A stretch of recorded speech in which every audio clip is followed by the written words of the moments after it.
Okay.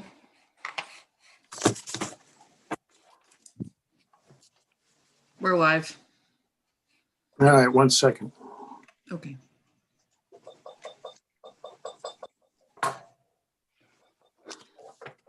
Hi, good evening. This is Cesar Manfredi, Planning Board. November, 4, 2020. Sarah, we have how many minutes to do? We corrected the lag. We were behind on minutes because of some problem. So we just have the last meeting's minutes? Yes, the October minutes. Okay. Does anybody on the board have any comments on the October minutes? No. Kevin, George, Dan? Nope, I'm good with them. All right, do we have a motion to approve the minutes of October 2020? Motion to approve? Second? All in favor? Agreed. Who got credit for the second for the minutes? I did. Okay. All right, minutes are approved. Sarah, everything up to date on taxes? Yes. All right, the order of presentations and review will be number 1, 2020-20, 9 Stearns Ridge. Number 2, 2020-17, 31 Matheson Park. Number 3, 2020-07, 3 Clifton Place. Number 4, 2015-04, 15 Dearman Close. I'll wait till my wife answers that phone because you probably may not hear me.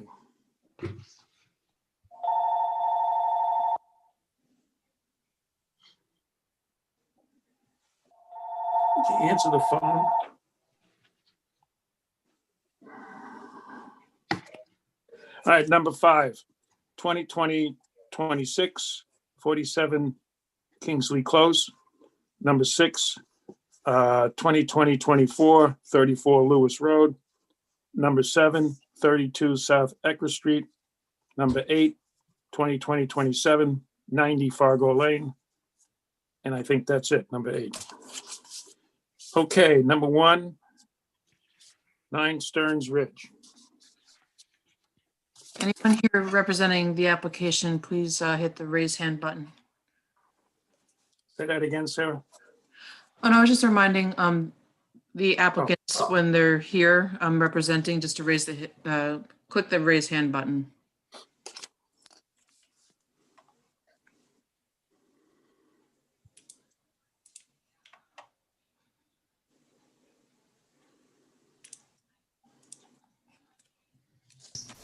Can you hear me and can you see me?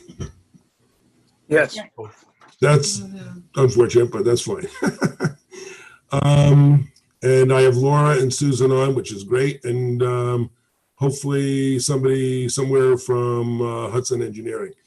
Can I share my screen? If you want. Okay. And Patty, you're not going to go through some dissertation of elevations and so forth, which is the same dissertations for the last 2 or 3 meetings. So yeah, I'm going to be as let's get to the point. and direct as you would like me to be. Okay. If there's anything you need, Brett, why don't we do it this way? Is there anything that you wanted me to specifically talk about? What I did do is, give the information that we presented to the zoning board, but you guys probably already understand that pretty well, so maybe it's not necessary. Go ahead. Yeah. Well, the basic thing, the physical height of the building, of the proposed building is the same, correct? That's correct. Okay. What are you going to present? Okay. Basically, we went to the zoning board. They did a poll during it that was relatively favorable, but they wanted more direction. I don't know if it was direction or if they wanted the planning board to be further into it or something. I think Ed understands that better than I. The main thing we were presenting to them, because we were offering both that we could use a variance, or if they wanted to do an interpretation, that would be another way to do it, which is that this drawing, which I'm showing you now, this is the Cronin drawing from 2002. This is the larger drawing they included in their set. and this is a blow up of that. And this drawing shows the retaining wall and the grading that was included as part of the limited site plan approval, which my understanding is a requirement that we do that. That's what makes it a viable building lot. We have our retaining wall at 375, which is the same height as the wall on their drawing. We are different with our first floor elevation. The first floor elevation on their drawing was 391. We're proposing 387.17. So we're a little bit more than almost 3 feet lower than what that was. I also overlaid the plan that we have on that. It's a little tricky to see it, but you can kind of make out the drawing of, well, that's not where we're at yet. Okay, go back there. Here's the retaining wall that they had on their drawing. Here's the retaining wall that we're showing. They basically are, you know, a little bit different, just slightly different shape, but the same idea. And we're all within the building envelope that was approved at that time. One of the questions that came up was where we were positioning the house relative to the side yards, and was there a potential for us to shift the house further to the south?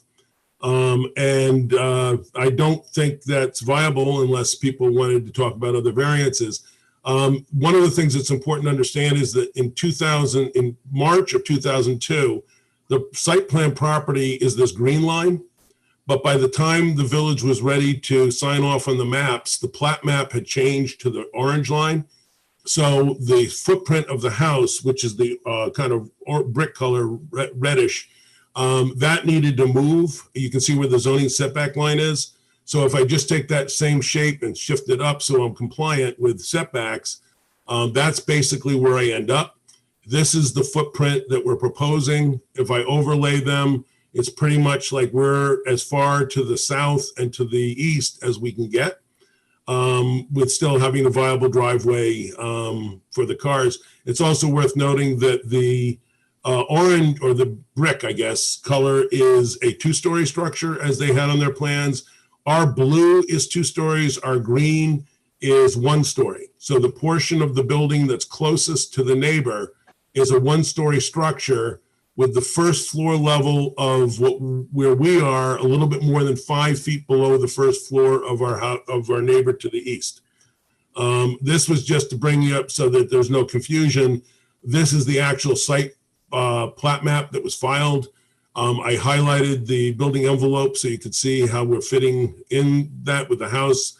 I think it'd be tough to move further. Obviously, we could move further to the north, but I think that would be the wrong direction, and it would not alleviate any of the issues with steep slope.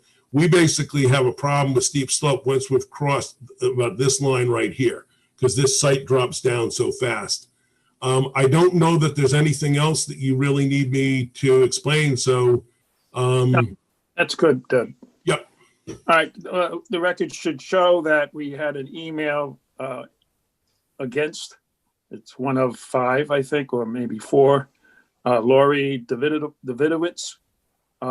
We had a letter from Natasha Corio that went through the point of view in favor.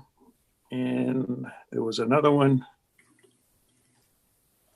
Oh, I'm sorry. Lori Davidowitz was in favor.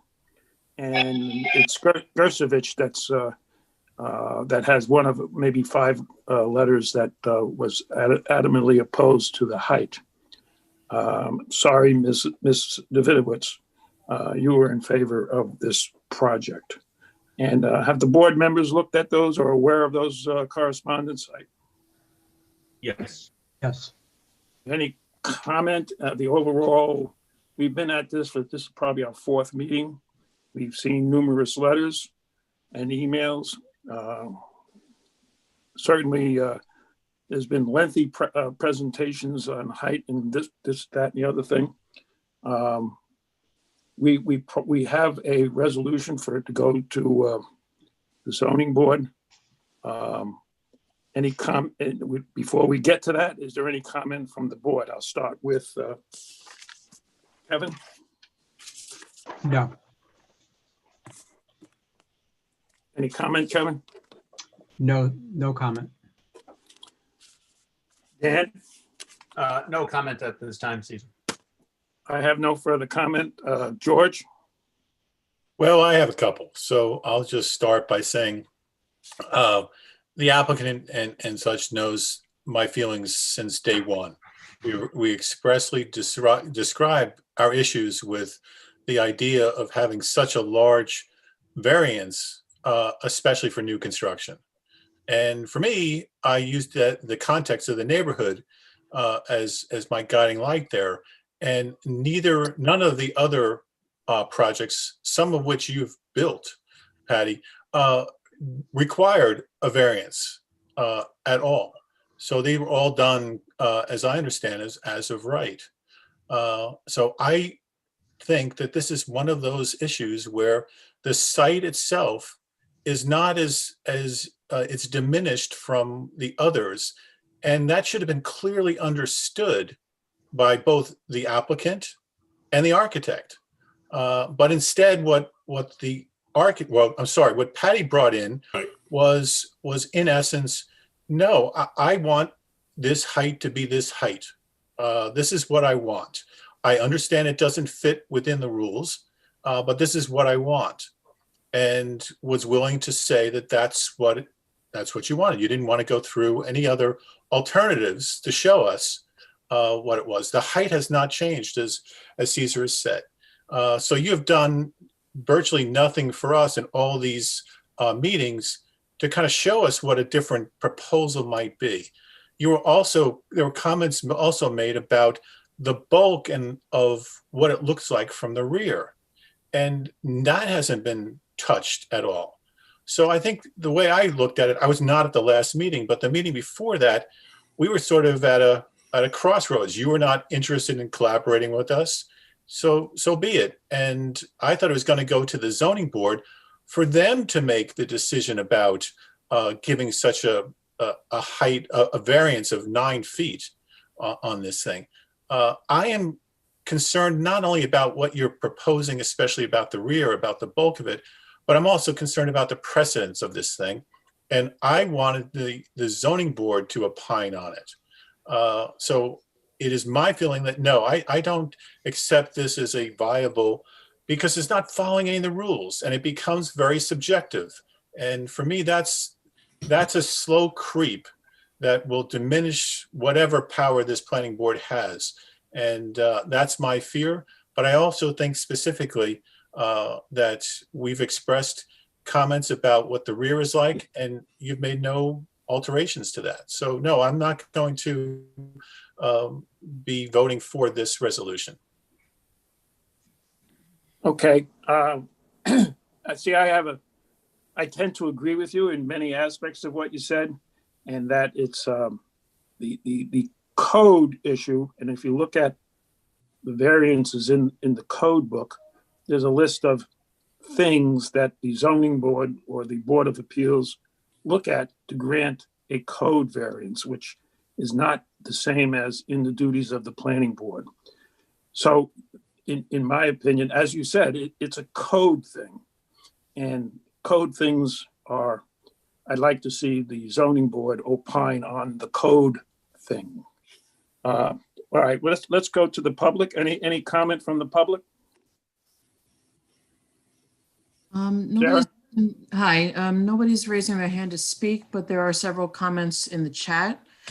Amy Ziff has left a few comments, and her comments are, for the record, Amy Ziff at 5 Stearns Ridge is also in favor of this house, as my letters have shown. And the other 2 comments that are in the chat are, I believe, are from Natasha Corio. And her 2 comments are, they won't need a variance if you allow them to have a retaining wall like all the other homes up here, so much smaller than any other home along Stearns Ridge. Zoning board was so positive. You said there was another one. I think you said anyway. No, those are the 2 comments. Okay. Any further comment based on what George has said and what the comments from the public? I'm sorry. And what- I'm sorry, I don't mean to interrupt, Caesar. There's one more comment in the chat, and Alan Okay. wants to talk. I'll read one more comment from Amy Ziff. It should be noted that the zoning board believed that the retaining walls should be permitted and they had no objections. And I will allow Alan to talk. Okay, can the board hear me? Yes. Okay, so look, I agree with what George said. Obviously, I feel sorry for the Kimbers that they've been through this for 4 months and nothing's really changed. And frankly, whatever the board has asked has not been taken into account. So I certainly want to see them continue with this. With respect to Natasha, Amy, and Lori, they're great neighbors of mine, but they're nowhere near this house.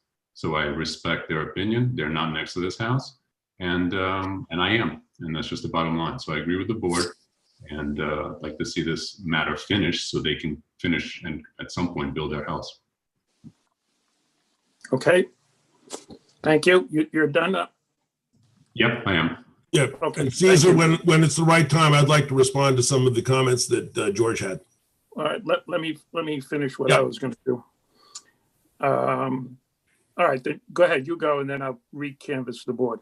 Okay, a couple of things that I think need to be said on this. First, when we're talking about the character of this house and how it fits, we did make a series of changes on this. We rotated the house, we slid it over, we changed the height, we changed the orientation with the stairs where we were responding directly to the Beneases next door. On that, the rotating of the house was a specific response to what we thought was the concern of 11 Stearns. Although I understand they're mostly concerned, or from the letter I read, their biggest concern was how tall the house was on the west side. The reality here is that these lots were all worked out by the planning board with, actually, they weren't all worked out with the planning board. Excuse me, Patty. retaining walls. Patty? Yeah. That may have been a different planning board. This is this planning board. Right, but it's the approved limited site plan, which we're required to follow. That limited site plan took into account the steep slopes on this and specifically included a retaining wall built to a specific height that would be consistent exactly with what we're proposing. George, when you mentioned that none of the other houses had to do this, you're right. I did, we were involved in all the other houses on Stearns Ridge with the exception of 11. And obviously 2 Stearns, which is on the other side of the street at the entrance, that didn't have this issue. But Davidowitz, Ziff, and Beneas all had the retaining wall that you're seeing there now built before the houses were built.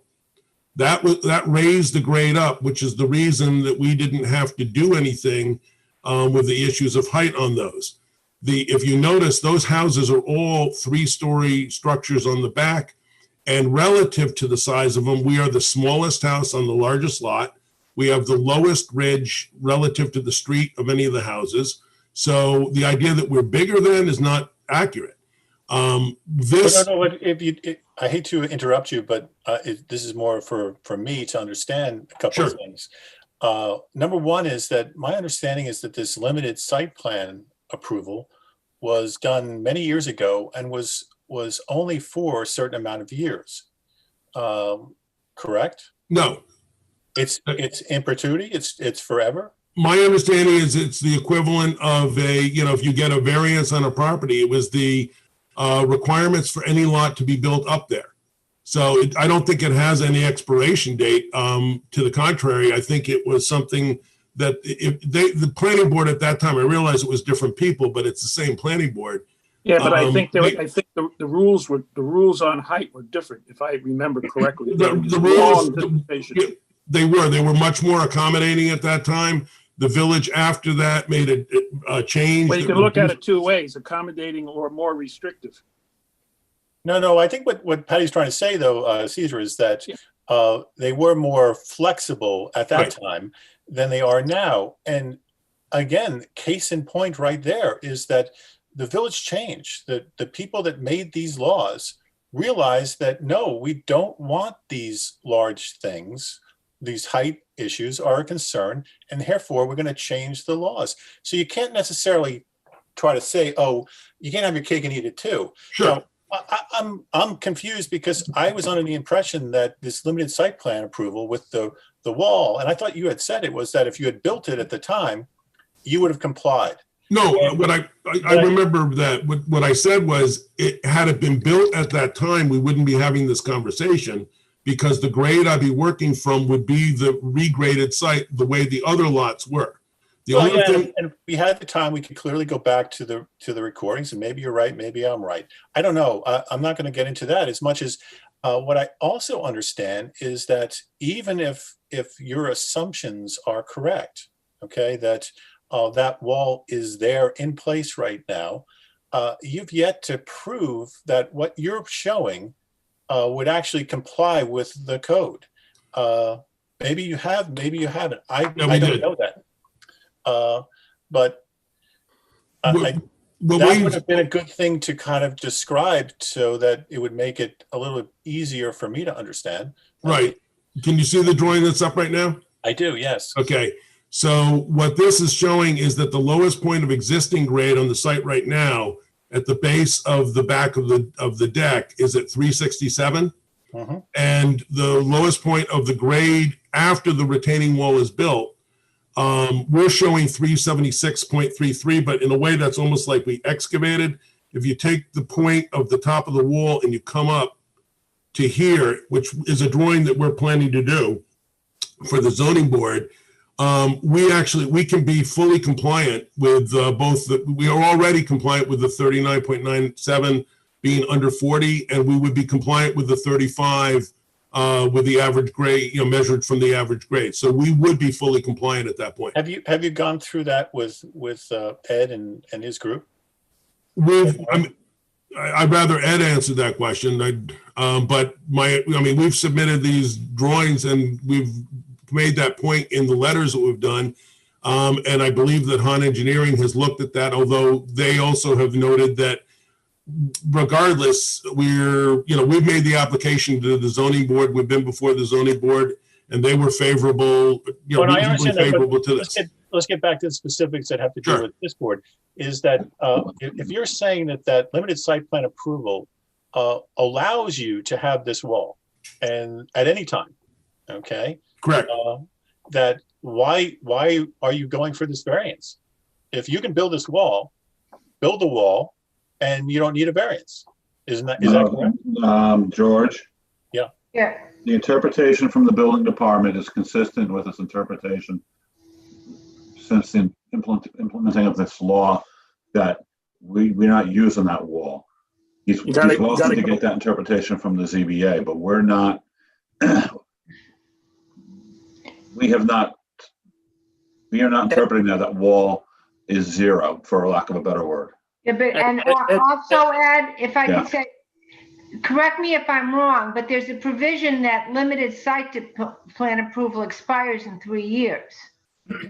If you haven't taken out a building permit on it, so you can't really rely on that. That's not to say that you couldn't reopen it, but you didn't. No, we took out the building permit on that on the limited Well, site yeah, plan. but you didn't move on it. I mean, you can't No, we- do something and then, save your place for 18 years. It doesn't. Well, we built all the roads, the site improvements, everything else that were required by the limited site plan. We didn't Yeah, build well, the retaining wall. Okay, well, so then what was done, but the stuff you didn't do expired in 3 years. So Patty, I guess for Yep. me now, if I hear this correctly from both Marianne and Ed, is that Marianne is kind of confirming about that, there's a sunset with this limited site plan approval. And two is that that Ed and his department don't necessarily agree with you about that. We haven't reviewed it for compliance with the law. See, that would have been a lot easier for me, at least to kind of move this forward, for me at least, is if what you were saying was kind of confirmed by everyone else, then it becomes sort of, then there's no reason for a variance. Then it goes away.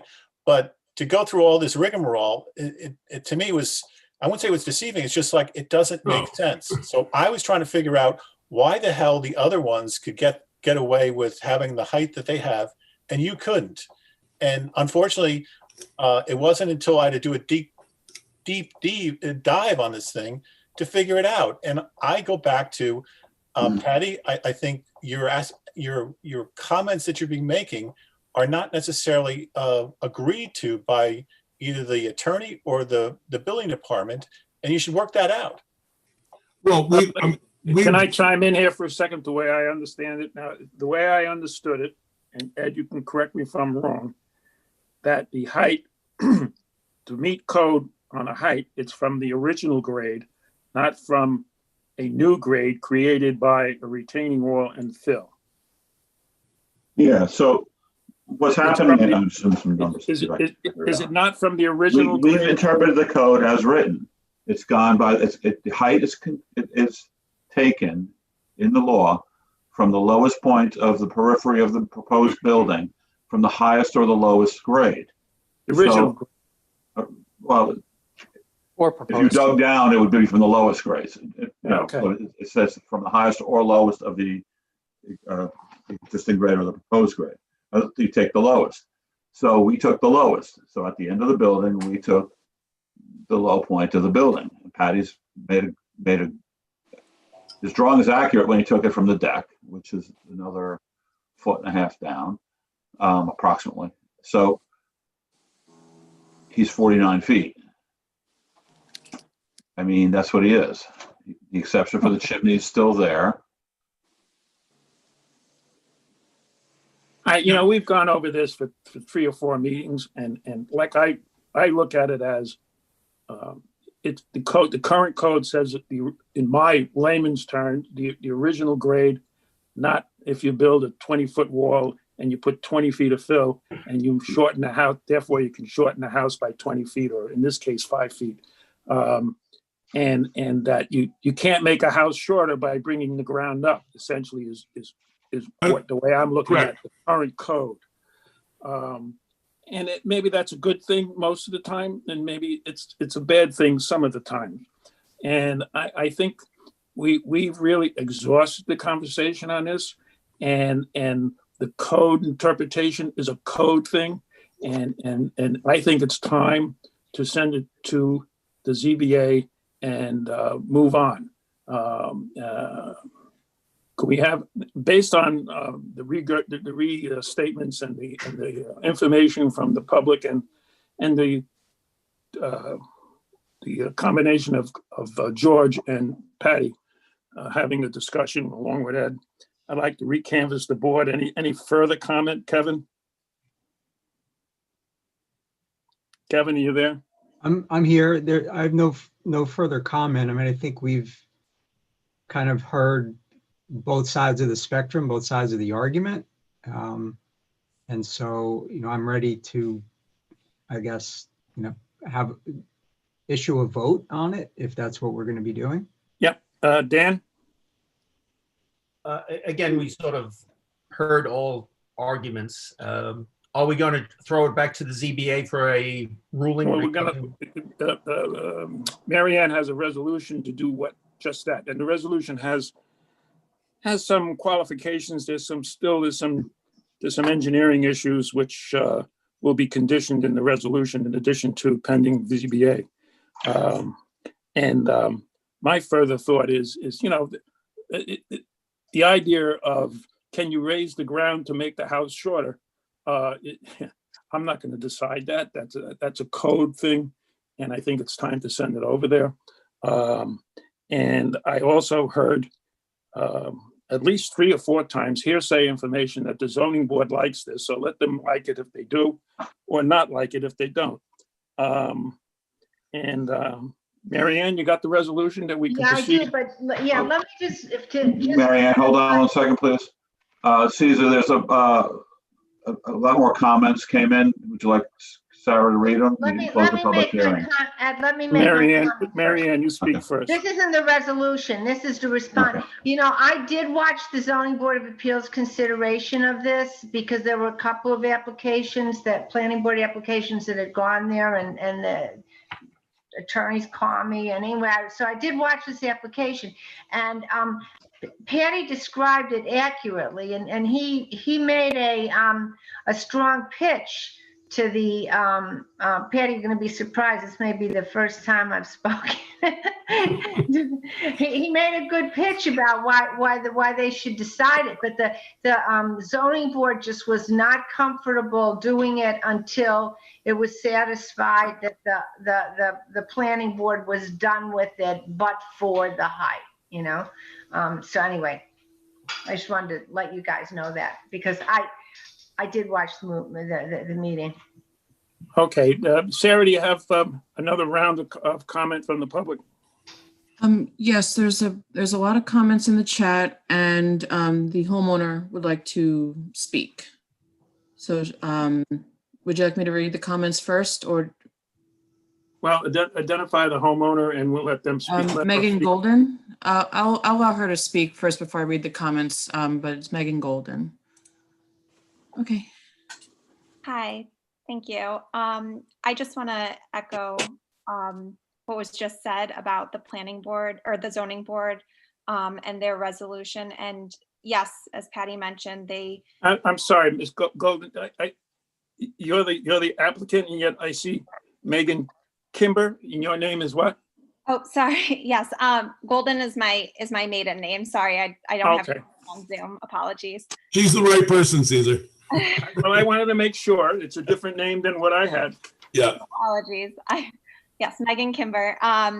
But we went to the zoning board, and the feedback, while positive on the variance, was that they really didn't want to make any actual resolutions until they were confident that the planning board was accepting of the application aside from the height variance. So our fear, if we aren't through all of the other feedback, is that we're going to be sent back there to be then sent back here.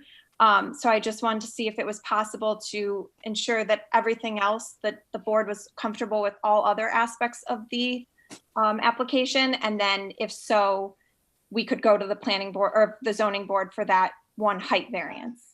Ms. Kimber, the resolution is, and Mary Ann, correct me if I'm wrong, when we send it to the planning board by, the zoning board by resolution, we're done with it.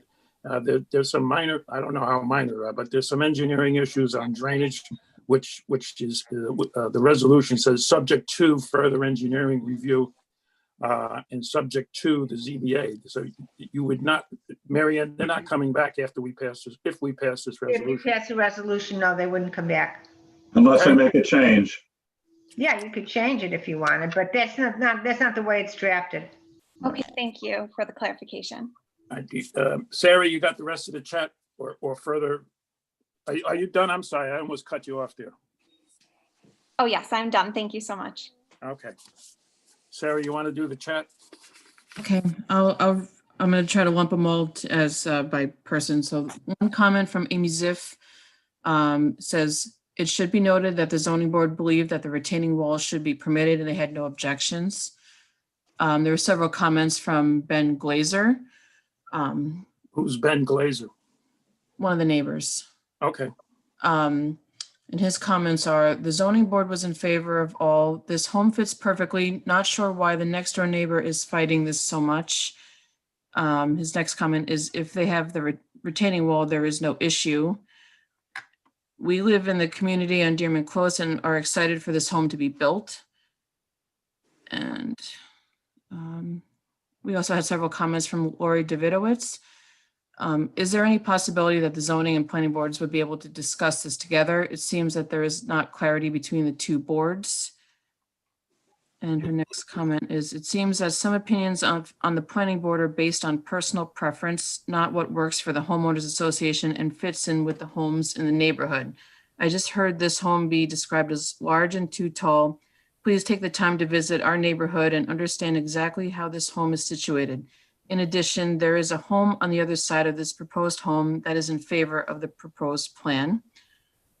And her other comment is, the ZBA needs more direction from the planning board. This must be frustrating for the homeowner. Alan's comments were, thank you for hearing me. And his other comment is, he is always picking and choosing what rules he wants to follow, only the parts of the limited site plan that he wants to follow.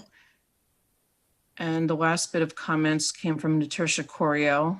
And her comment is, "This is so odd. My house has a retaining wall and it wasn't built until 2018. I'm perplexed. Yet, please approve this home. Let the ZBA make final decision. Thank you for your time and energy." And those are all. Okay. I would like to opine a little bit. First of all, any decision or vote that we take is an independent vote. It's not dependent on what we think or not think the ZBA might or might not do. It is our decision. And the hearsay that we heard is something that I personally will not consider. I consider it on my own as a person. As someone commented, it's a personal opinion. Yeah, it is personal because we're people, and we, as a person, we're here protecting the village interests. That's what we do. In any event, that's my little spiel. Mary Ann, you have a resolution? Yeah. Whereas in August 2020, Ryan and Megan Kimber, I'm sorry, should have said Ryan Kimber and Megan Golden, applied for site development plan approval to construct a single-family house, retaining wall, stormwater infiltration system, and related improvements on their property at 9 Stearns Ridge. And whereas 9 Stearns Ridge was created as part of the Westwood subdivision approved in 2002, and whereas the proposed house is over 49 feet high and therefore requires a variance from the Zoning Board of Appeals, and whereas Hunt Engineering reviewed the plans and in memoranda dated August 4th, September 1st, October 2nd, and November 2nd, 2020, listed a number of issues, most of which were addressed in subsequent submissions. Whereas Suzanne Nolan, the village's landscape architect, reviewed the plans and in several memoranda made recommendations, all of which were addressed to her satisfaction. Planning Board held a public hearing on the application on August 5th, September 2nd, October 7th, and November 4th. It's a type 2 action under SECR and requires no environmental review. Now therefore be it resolved that the Planning Board grants the application for site development plan approval of the improvements reflected in the drawings entitled, and then they're specified, subject to 1, receiving a height variance from the ZBA, 2, complying with the items listed in the Han memorandum dated November 2nd, 2020, 3, planting 3 red oaks of 2 to 3 inch caliber in appropriate locations within the common areas of the Dearman Park subdivision, provided approval is obtained by the homeowners association, and 4, complying with the continuing condition for 9 Stearns Ridge in the approved subdivision and site development plan last dated 3/21/02 that, and I'm quoting, existing swale along south side of stone wall to be cleaned and reshaped as necessary to prevent stormwater runoff from entering properties to the north. That was a condition on this property from the subdivision approval. And that's it. Hey, thank you, Mary Ann. Do we have a motion to approve the resolution as read by Mary Ann? Any motion to approve? Motion to approve said resolution. I'll Have a second the second. motion. Okay, may we have a vote? I'll start with And Kevin. remember when you vote to authorize Sarah to sign for you. Thank you. Kevin? I vote in favor of the motion, and I authorize Sarah to sign on my behalf. Dan? I vote in favor of the resolution and authorize Sarah to sign. This is Caesar. I vote yes and authorize Sarah to use my signature. George? I vote no and authorize Sarah to sign for me. Well, if you're voting no, you don't want to sign. There you go. So Sarah, don't sign for George. He voted no. Okay. Okay, I think we're done. Thank you very much. Everybody, that was interesting conversation going back and forth. I hope the next 7 are a lot simpler.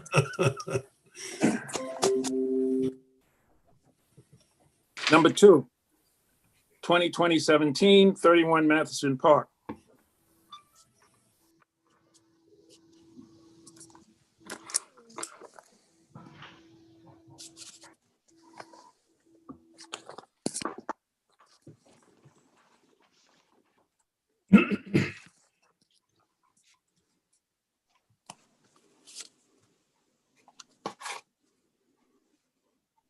Sarah, do we have an applicant?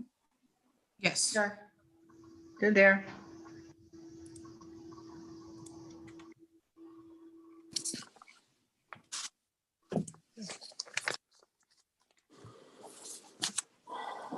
Good evening, everyone. Good How you evening.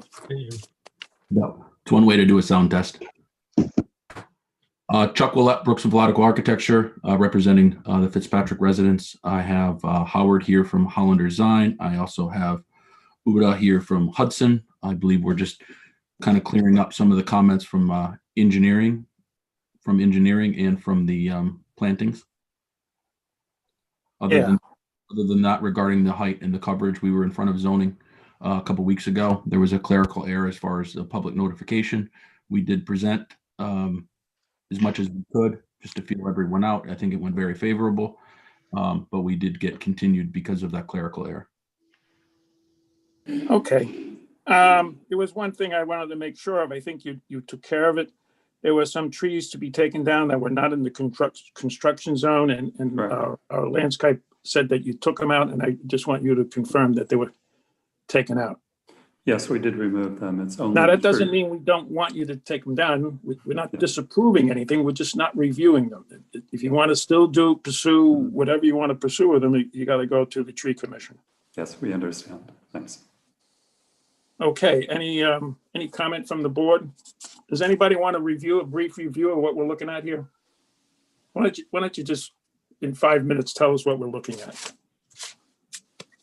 If I remember, it's a coverage and possibly a height variance.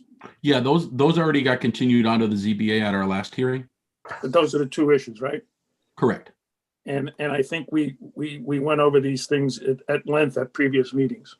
Right. So two meetings ago, there was a objection to how much coverage we were asking for. So we did remove 2 items and got the overage and coverage, significantly less than what we were first asking for. Now we're only at a 7.5% overage, where existing is 36.5%. And if I recall, there was a calculation check that big part of that coverage overage was the tops of the retaining walls. That's correct. Due to the slopes of the property, 615 square feet in retaining walls, just due to the existing topography. Okay, we have any comment from the board? No. Kevin? No, thank you. Dan? I have no questions. George? No, I don't. So my understanding then, it's just the zoning board you have to go back to the zoning board. Yeah, Mary Ann has a resolution, and then it'll go back to the zoning board. Okay. Okay, George? Caesar, I had a comment. Doug, did you get my memo today about your memo? Did you fix it? So I didn't get a chance to. I was going to Okay. mention it though, that the some of the drawings in the architectural that may or may not apply. Some of them are not in the latest submission. So when you resubmit, have all of them. I mentioned Hudson's drawing, that one of the sheets that was missing, but I didn't mention from the architectural. That means all drawings should be submitted. The ones that are. So we had some confusion on that on our end too. So C-4 that you specifically called out for Hudson was not resubmitted because there was no changes. So the original. Generally, they are. So when you last set, whether there's changes or not, put in a full set. It was on the USB drive. Maybe full set. I don't know how else to tell you. It wasn't on the PDF. That's all I know. No, it wasn't. And same thing with the architects. They were on maybe the first submission, and then some of them on the second, some of the third. They weren't all resubmitted. So just do a complete set. It was very Maybe there was an issue with the USB drive, because on the record folder that we dragged to it does show them. So we'll definitely. Well, neither Doug nor I could get them online. Okay. Mary Ann, does the resolution reflect this need to fix whatever you just said? Well, sort of. I mean, it refers to Doug's memo, and Doug. I think we just clarified Yes, it. to the Hudson things, but they'll get it. And anyway, when they put it in, if it's not in there, Ed won't accept it. So. Perfect. Okay. You have any comment from the public? Nobody's raising their hand to speak, and there are no comments in the chat. Okay. Mary Ann, you have a resolution? Yeah. Whereas in August 2020, Dawn Nora Fitzpatrick applied for site development plan approval to demolish the existing house and construct a new house, driveway, retaining walls, pool, related hardscape, and a stormwater management system on their property, I should say her property, at 31 Matheson Park, which is located in the View Preservation District and which is listed on the open space inventory map. Whereas although the proposed house is significantly lower than the existing house and covers a smaller percentage of the property, it still exceeds the permitted height and lot coverage, so requires variances for coverage and height from the Zoning Board of Appeals. Han Engineering reviewed the plans and in memoranda dated July 31st, September 1st, and October 2nd, listed a number of items, most of which were addressed in subsequent submissions, whereas the planning board held a public hearing on the application on August 5th, September 2nd, October 7th, and November 4th. And whereas Suzanne Nolan, the village's landscape consultant, reviewed the plans and revised plans and made a number of recommendations which were all addressed in subsequent submissions, whereas the proposed improvements would not impact the view of the Hudson River from neighboring properties, and whereas the action is a type 2 action under SEQRA and therefore requires no environmental review. Now, therefore, be it resolved that the planning board grants the application for site development plan approval of the improvements reflected in the drawings entitled, and here it was a little tricky because we like our resolution to list all of the latest drawings, and I'm not sure I got the latest, but so there's a provision in there that says, or subsequent date is required by the Han memo. So, and then there's 4 sets of things. Such site development plan approval is subject to 1, obtaining variances from the Zoning Board of Appeals for height and coverage, and 2, complying with the items in the Han memorandum dated November 2nd, 2020.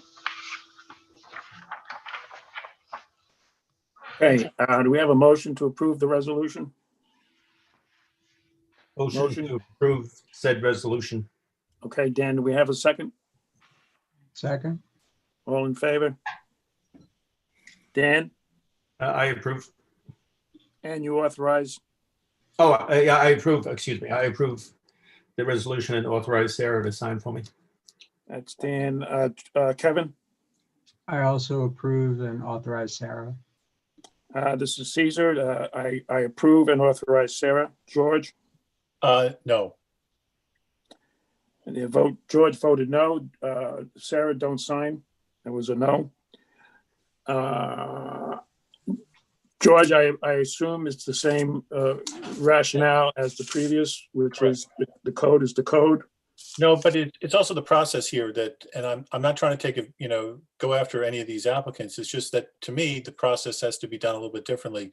Whereas this is new construction, and I don't see the reason other than the client's will or wishes to not follow the code. And therefore, I think it's really beholden to the zoning board to make these decisions first. That yes, we will allow the height to be more. Yes, we allow this to be more based on what's going on. Because to me, it's I have a personal problem with that. So personal, I guess. But I don't want this board to become subjective. I want this board to be to follow the rules and regulations that were set up for reasons. And it isn't that you just come in here and you just kind of say, oh, well, I sort of comply, but I really don't want to, and here's what I want to do. It's a bad precedence. And unfortunately, we had 2 of these in the last couple of months. So that's my opinion. George, we've internally, I spoke to Ed and Mary Ann about the chicken and egg situation of, when it comes to, like you said, should the zoning board go first? Should we go first? You could go back and forth. There's arguments on both sides of that, and I'm sure there'll be more discussion on how we proceed in the future, because these 2 particular ones may influence a procedural change in the future, or it may not, depending on the future applications.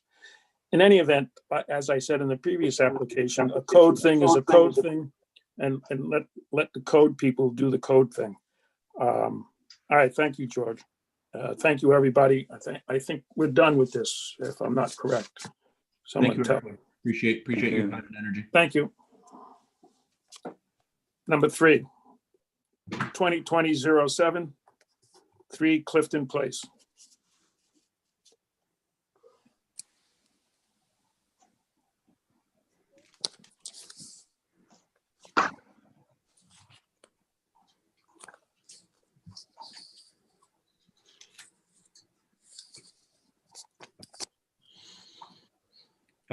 Hello? Yep. You guys see me yet? Hold on, my computer is not cooperating. There There you you go. Herbert Feuerstein, I'm the architect representing the Sykes for their application to put in a pool and some minor site work, raising a retaining wall. We went to the zoning board last 2 weeks ago, and our variances for lot coverage and for the pool location beyond the rearmost point of the house was approved. We had an issue with lighting, complying with the village regulations, and we decided to remove the lighting from the plan.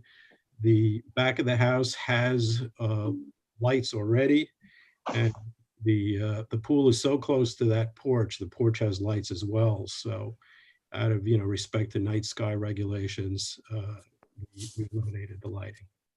And I think that was the last piece. There was one note that we added to the architectural plans that was in Hudson's plans about, I believe, sequence of construction, so that there would be clarity between both sets of plans. Okay. Anybody on the board? I have a question. It's just unrelated to when you go by there on the north of the house. There's a rather large dead tree with I forget what color the ribbon is around it, but I assume that's. The owners are aware of it, and they're going to be working with the village to get permission to have that removed. Yeah, it had nothing to do with the project. It's just my personal curiosity. That's all. No, they are aware about it, and that's why there's a ribbon on it. Yeah, and the other tree that you wanted to take down, and we asked you to take it out of the application. Yes. Again, we're not saying no to it. If it's out of the construction zone, you need to deal with it separately. Yes, we understand. Thank you. Any comments from the board, Kevin? No. Dan? I have no comments, Caesar. George? No.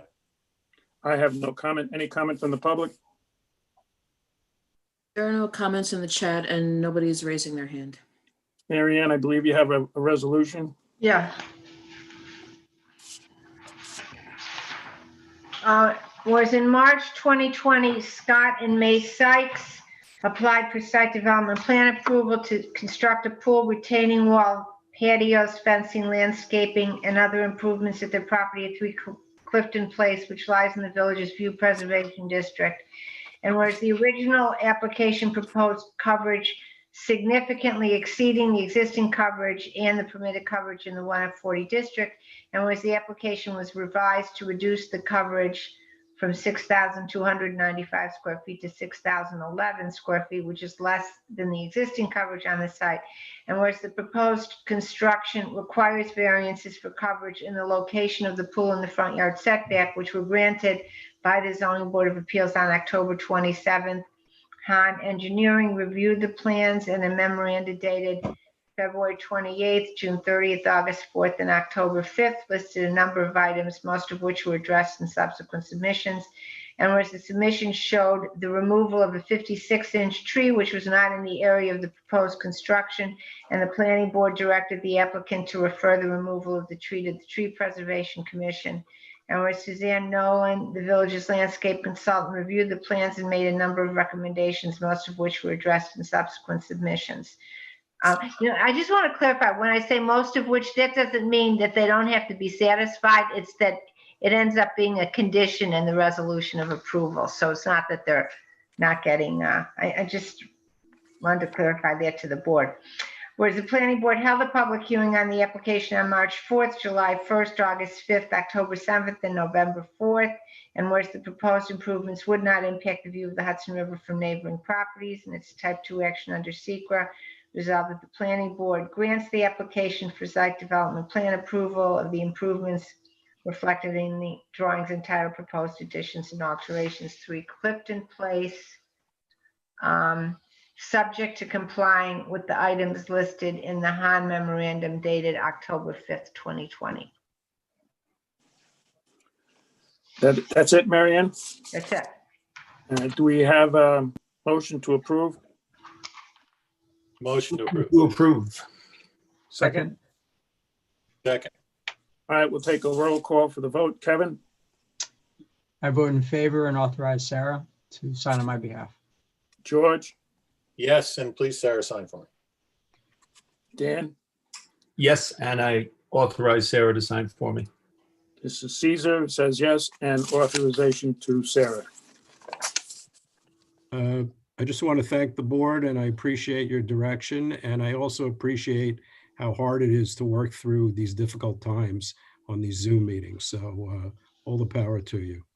It gets to be a challenge when instead of seeing a live set of plans and you have to blow it up. And when you blow it up to see it, you can't see the entirety. It gets to be a little difficult. Well, I heard about a neighboring town that had a board where they have difficulty getting quorums on the boards during these Zoom meetings. So all the power to you. Well, we have 4, and if anybody's listening out there, we need a 5th and an alternate. In case one of us 4 are not available, we would have trouble. So, all right, thank you very much. All right, thank you. That was number 3. Number 4, 2015-04, 15 Dearman Close.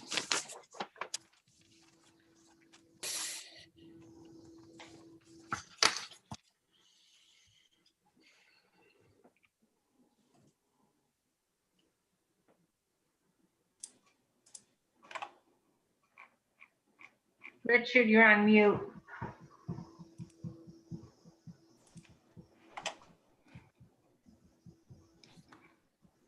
Hello?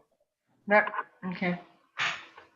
All right, if you're going to be making any presentations, we have no video.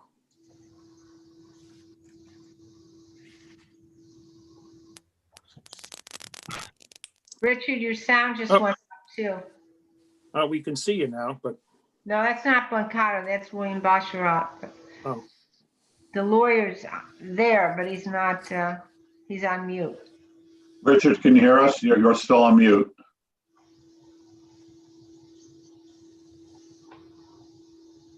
Hello? Yeah. Can you hear us now, Richard? Okay. But there's no picture, right? No, That's fine. I don't know why. Your architect is here. Yeah. I don't know why my picture's not coming up, but everybody else's picture's there. Frank Racanelli's picture's there, William Basharat's.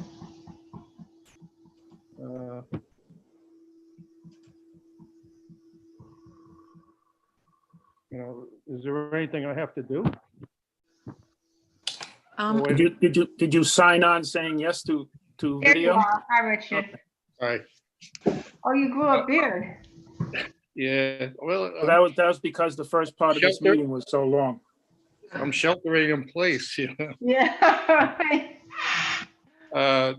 Richard Blancato, I'm the attorney for the applicant. If you'll recall, at the last meeting, you referred us to the zoning board for a variance regarding the FAR.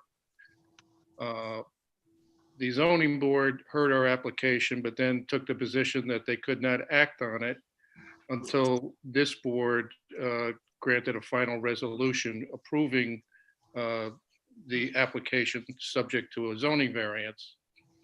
My understanding is that all the recommendations for the engineering have been done and submitted. The revised plans have been submitted, and there's nothing left for the board except the variance. And I did read the letter that was submitted by Lori Davidowitz, where she was asking that that we do the rock removal simply by hammering. And the answer to that is if we did not get the variance so that we can raise the house 2 feet, there would be a tremendous amount of hammering that was required, which would take 6 to 8 weeks.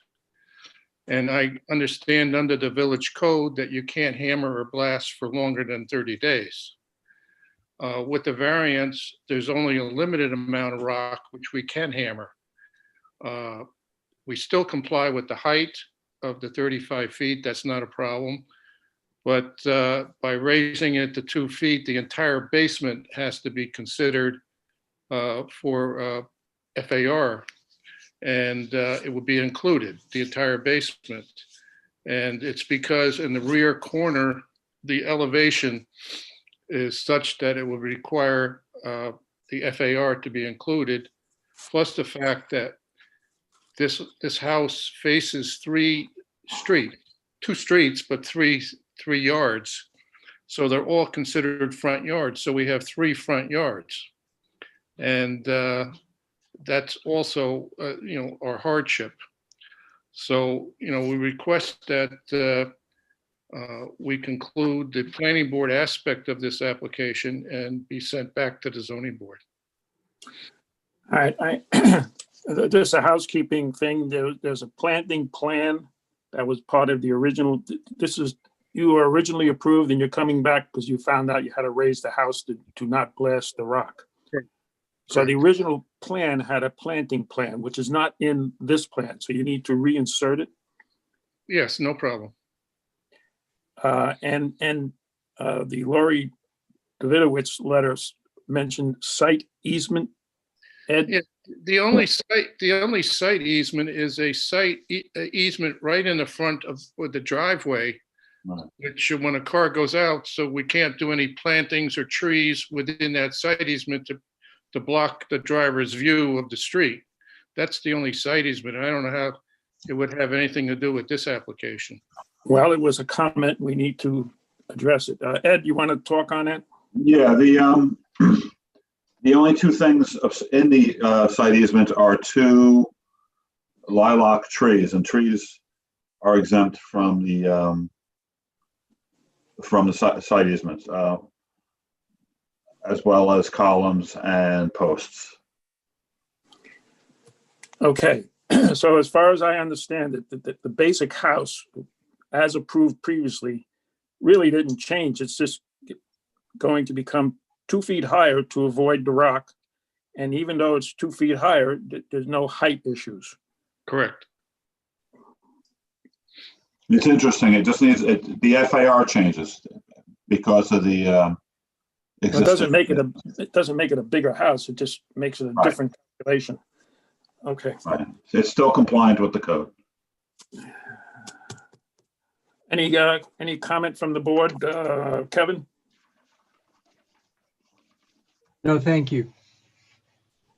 Was that a no comment or you didn't like it? It's a no comment, no comment. Okay, George? No issue. Thank you. Dan? I'm good with the. I'm okay also. Anybody from the public? Maybe Lori Davidowitz might be out there? Sarah? Yes, she's raising her hand to speak. And there's also several comments in the chat. Okay. So, hold on. Hi, I wrote in the chat, thank you for addressing my concerns. I was very confused about the site easement and I was concerned that perhaps it had to do with cars not being able to see around the curve. There's a very sharp curve by that house and it wasn't clear on the original plans. I just would ask that since the house will be a little bit more exposed, that perhaps when the landscaping plan is resubmitted, that there's consideration to maybe larger and more mature trees, which will help screen the 3 sides of the house that are more exposed now. And I think the neighborhood would appreciate that. Thank you.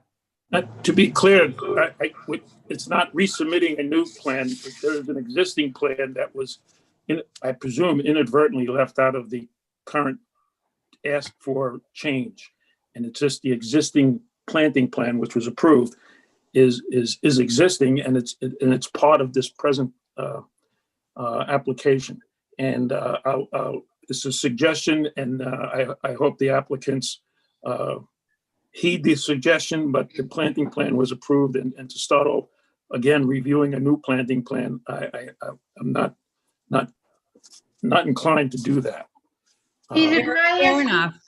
Caesar, could I ask you, where, the resolution I have from the last time, the last track well application said, one of the first condition was that a new landscaping plan must be submitted and approved by the village's landscape Oh, okay.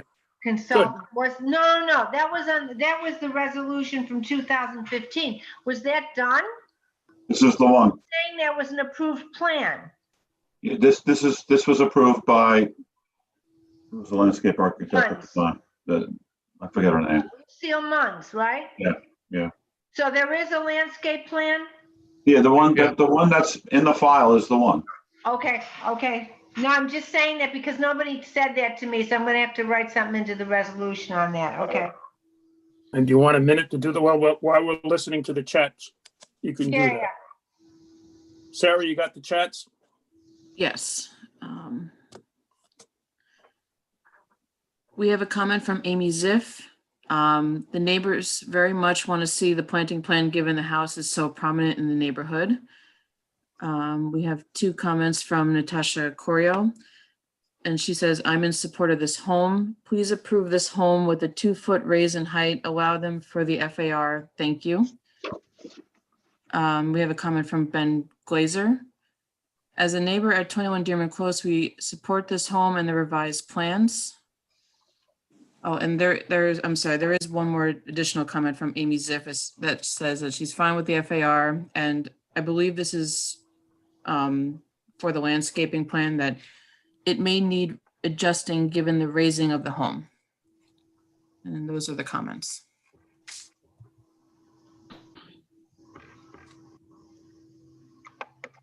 Mary Ann, you want to put something in the resolution about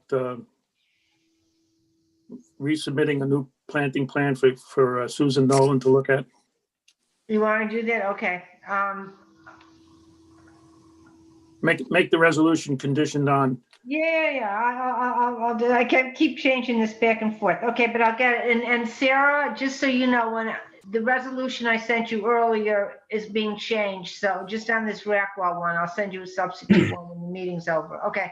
It should say, is there a potential for the planting plan to change because of the additional 2 feet?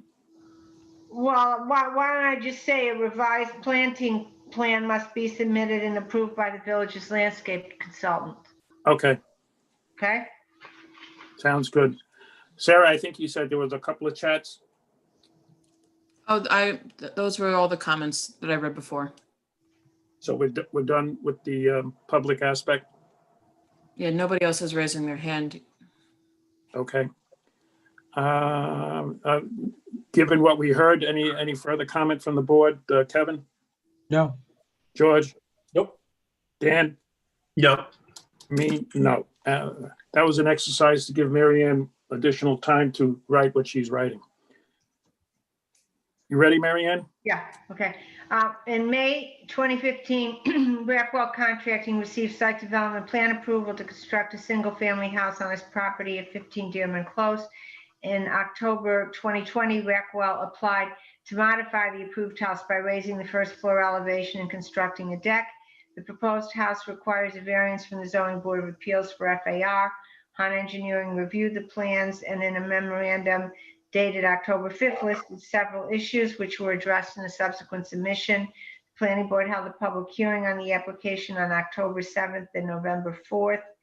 The actions type 2 action under C and therefore requires no environmental review. Now therefore be it resolved that the Planning Board grants the application for revised site development plan approval of the improvements reflected in the drawings entitled Rackwell Construction, Inc. And then they're specified subject to 1, obtaining a variance for FAR from the ZBA, 2, complying with the 1 item in the Han memorandum dated November 2nd, and 3, submitting a revised landscaping plan that takes into account the revised elevation. No, a revised landscaping plan taking into account the revised elevation must be submitted and approved by the village's landscape consultant.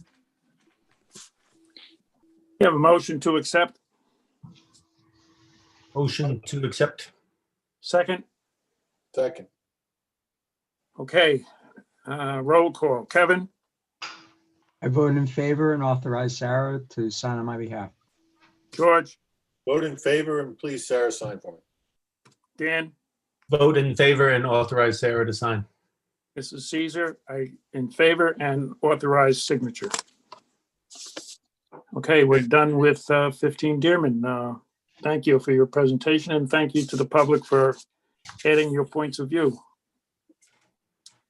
Without that point of view, we may not have had a planting plan to address the 2 extra feet. Thank you. That was number 4 on the hit parade. Number 5, 2020-26, 47 Kingsley Close.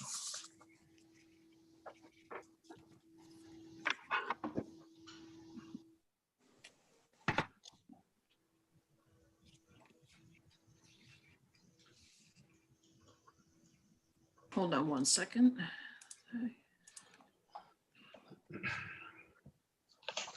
Doug, I thought you were putting a mask on. Can you hear me? Can you hear me? Yeah. Okay, great. I seem to be getting a Zoom error. It's not allowing me to promote him to a panelist. Oh, Matt. Oh, Doug? Doug's on. It's not Matt's fault. I'm getting an error for Zoom. It's not allowing him to go to be a panelist. What about the applicant? That is the applicant I'm talking Talking about. about Matt Behrens. Oh. He's here. I'm getting an error code.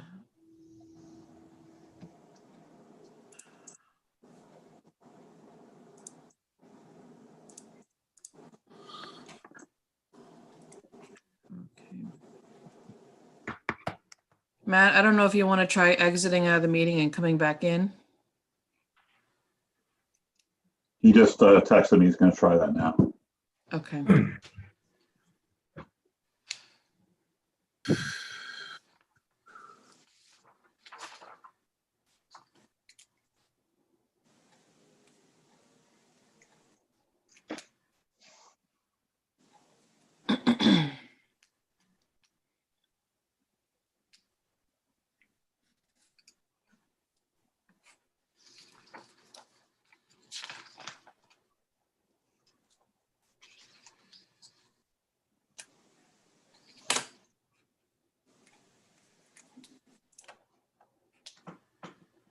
That seems to have worked.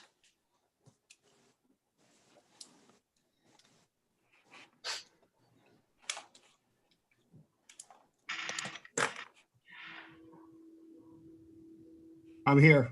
You guys hear me? I'm There you back. go. There we go. Hear you and see you. Great. I don't know what happened there, but let me get this going. Yeah. So thanks, everybody. This is an application 40 Kingsley Close.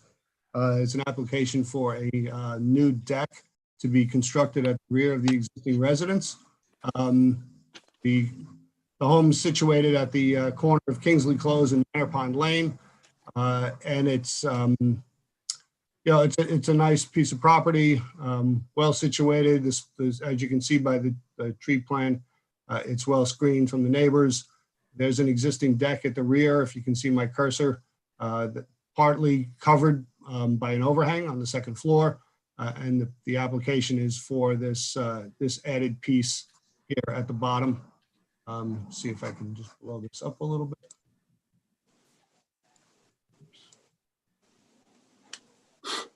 So that's and that's the proposed addition. You gotta raise it a little bit. The videos of everybody is blocking out the lower half of that Yeah, sorry. presentation. Is that better? Okay.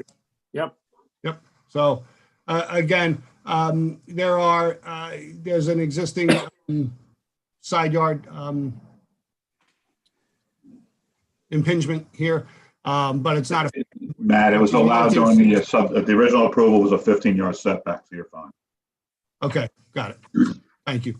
But we are staying within the setbacks. We are staying within our site coverage. I did get Doug's comments. They seemed fairly minor. The proposed material below the deck should be shown. We can add that. The plan was to have a vapor barrier and gravel cover. But if there's a preferred method that the village would rather have, we can certainly comply with that. We'll provide a site detail for the proposed landing. And then the third comment, sorry, was related to a protected tree that are contained on the property. I assume these are because they're larger than 15 inches in diameter, which there are several mature trees on the site. But again, none of them are within the proposed work area or within the access to the construction access way. You mean like filter fabric? I'm sorry, Doug, say that again. Filter fabric, you mean? And gravel underneath? For the gravel cover, yes. Okay. Yep. So filter fabric and gravel, right? Yep.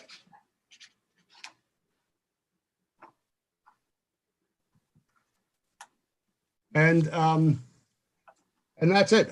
It's a fairly simple application. I wanted to take it easy on you, Caesar. I know it's been a rough evening, so. Exciting evening. I asked Ed this question, but I'll ask you, is there a homeowners association? I know there is. You do need approval from them? No. Okay. Individual lots. Okay. I have no comments. Any comment from the board? Kevin? No, I don't think so. George? No. Dan? No comments here, Caesar. I have no comments. Mary Ann, you have a resolution? I do. Was the November 2020 Sung Kyu Oak? Simon Oak. What? Simon Oak. Okay, what he said. Applied for site development plan approval to construct a wooden deck on his house at 47 Kingsley Close, and whereas Han Engineering reviewed the plans and in a memorandum dated November 2nd, 2020, identified several items with the plans, all of which could be resolved between the project engineer and Han, and where Suzanne Nolan, the village's landscape architect, reviewed the plans and had no recommendations, whereas the planning board held a public hearing on the application on November 4th, and whereas the actions of type 2 action under SECRA resolved that the planning board grants the application for site development plan approval of the improvements reflected in the drawings entitled Oak Residence prepared by Matt Behrens, subject to complying with the items in the Han memorandum dated November 2nd, 2020. Before I ask for a motion, I neglected to ask for any public comment. Sarah? And nobody raised their hand, and there's no comments in the chat. Okay, do we have a motion to approve the resolution? Motion to approve the resolution. Second the motion. Let's have a vote, a roll call. Kevin? I vote in favor of the resolution. Authorize Sarah to sign. George? I vote in favor and Sarah to sign for me, please. Dan? I vote in favor of the resolution and authorize Sarah to sign for me. This is Caesar. I say yes and authorize Sarah to sign. Thank you very much. Thank you. Enjoy. I hope the homeowners enjoy the deck. Thanks. I'm sure they will. Thank you so much. I lost my sheet. Here we go. That was number 5. Number 6 coming up. 2020-24, 34 Lewis Road.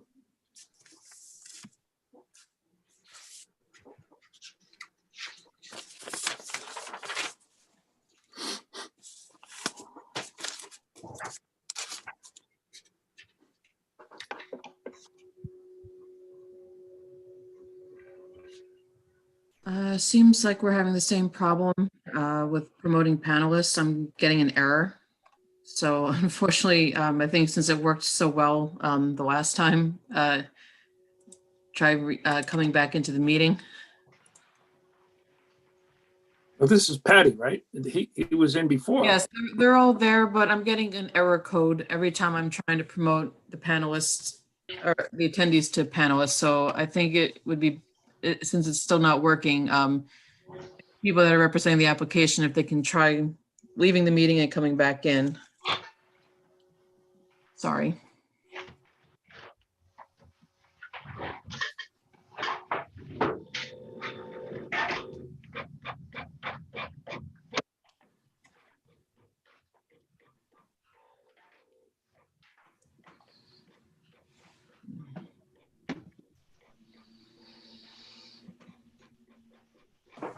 Hey, Pat? Could you get me a glass of water, please?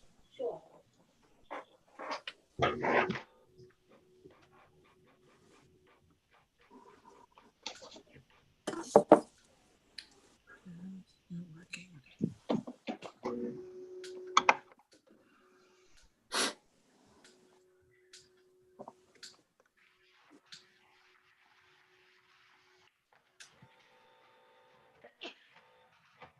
Bless you. Thank you. I'm sorry, that's it. It's not allowing me to promote them to as a panelist. I'm still getting the error message.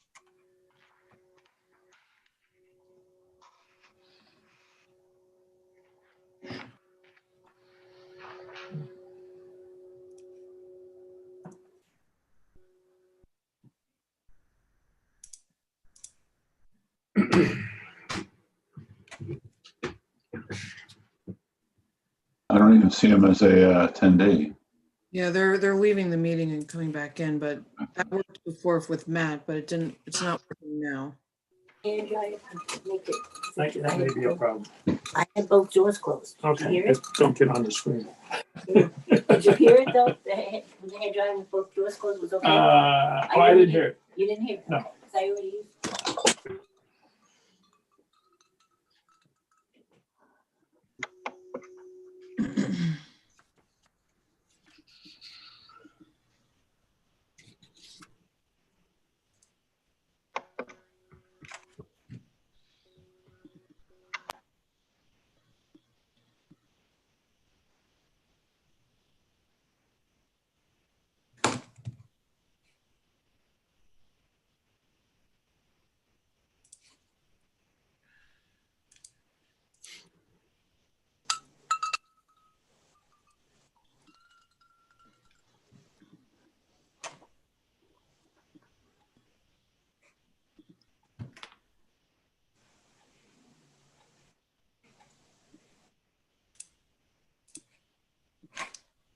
Sorry, it's not working. I'm gonna just click for Patty to be able to talk.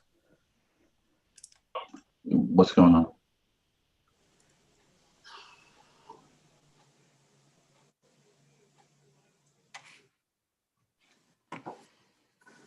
Unmute. Can you hear us? Yes. Yes. Okay. So are we able to share screens, or it sounds like maybe not? I see your face, so maybe. You can see my face? No, your picture, your image.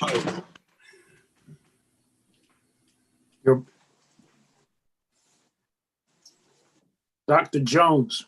He may not be able to share the screen, just because I can't, Zoom is not allowing me to promote him as a panelist. I just have him being allowed to talk. Sarah, sometimes when I do this, if you get off and go back on, I don't know if you can do that, being the. I'm afraid to do that because I don't want to shut down the entire meeting. Okay. I'm sorry. Yeah, it's fine. We may not need to see anything. Let's see how we do this. I thought one of the main things you wanted to see is those renderings showing the house. Well, that's true, but there's issues with them. Some of the presented views by Arrow are missing in actual views. And in the rendering, it doesn't, the rendering shows the house without the plantings that are intended. So you're looking at the house without the screening, which is quite extensive. So it's really not an accurate presentation of what one might see if you're not including the plantings. Plus, I don't know, half of the arrows that show sites that are contained in the application are not in the application. Yeah, we do have them all on this if we're able to get on somehow. All right, but I would guess that they're all in the same idea without the intended screening of plants that you're going to be looking at the house without the plantings. So I don't know if that's useful. Well, here's the thing, Caesar. I would think that if I did the opposite, I would be subject to people telling me that I had put all the plants in the way so you wouldn't see the house. Maybe a good idea to see it both ways. That this is what if we don't put the planting in, this is what it'll look like, and if we put the planting in, which we intend to put in, which the planning board approved, it'll look like this. Yeah, actually, I think the letter submitted by the neighbor, by John Siegel, said that he wanted a leaves off picture because 5 months of the year he sees the house leaves off. So maybe both are helpful. That particular picture, Marianne, if I recall, there was from Suzanne talking. There were no planned plantings. I'm glad. I am on the meeting right now with the Devons. So I just told them to hold off because I had to take Lori's call. So you got it. Okay, so I think it's a good idea that you present all of the views that are shown in blue arrows, and that you show them without the planned plantings and with the planned plantings. And just because putting the plantings in and getting those things to work with all that stuff tends to be really heavy. What I think would be good. What do you mean by it tends to be heavy? The size of the files and trying to work with them and make copies, it just becomes a very kind of cumbersome thing. What I think would make sense is to do the ones that are most demonstrative of how the planting will help. So maybe I think we've got 12 images. Maybe we can do 6 of them with the plants and without. Yeah. It may be, as you say, heavy, but you got to remember there's a public space, Halsey Pond, and a public pathway that is, people are going to be walking and enjoying the Halsey Pond. And I think they're entitled to see what the plantings look like and the house may look like. Agreed. Go ahead. You indicated a draft of a 25-foot conservation easement. What do you mean by that? The property, just exactly what you just said. We're right along the walk going to Halsey Pond, and then even, that's on the west side. Then on the south side, you've got where the path kind of goes in up to Legend Hollow. So what we're thinking is that if we create the kind of conservation easement that we did at Dearman, where we have 40 feet that is, made a little bit more special. So it's not something where somebody could think, well, why don't I go out and build a deck here or something? And we basically make it really clear that those are buffers specifically to Halsey Pond. We have no construction proposed in there. We're not proposing anything except landscaping. So I just think it's a way of providing an additional level of protection. Marianne, what's the legal vehicle to make this work? And what do they got to do? The conservation easement, I would suggest, generally the applicant drafts it and I do it. Yeah, I think we're going to have 2 of those actually. One is the conservation easement. We've also had conversation with Jonathan. He owns a house that's up behind the old Kaplan house. On the plan, it's site 13, if I remember. Okay, so blue arrow 13. I think it's actually 15 and 16 now too. What we've proposed for there, because trying to figure out where to put plants to provide the exact right screening between the 2 houses is very difficult until we see the house. So what we proposed to Jonathan, and he seemed very favorable towards it, was that we would provide a percentage of the budget for the landscaping, $3,000 of it would be specifically allocated to material type and location that he would like, we'd do it with him, but specifically positioned so that we would be giving him the screening that would make the most impact in a positive way.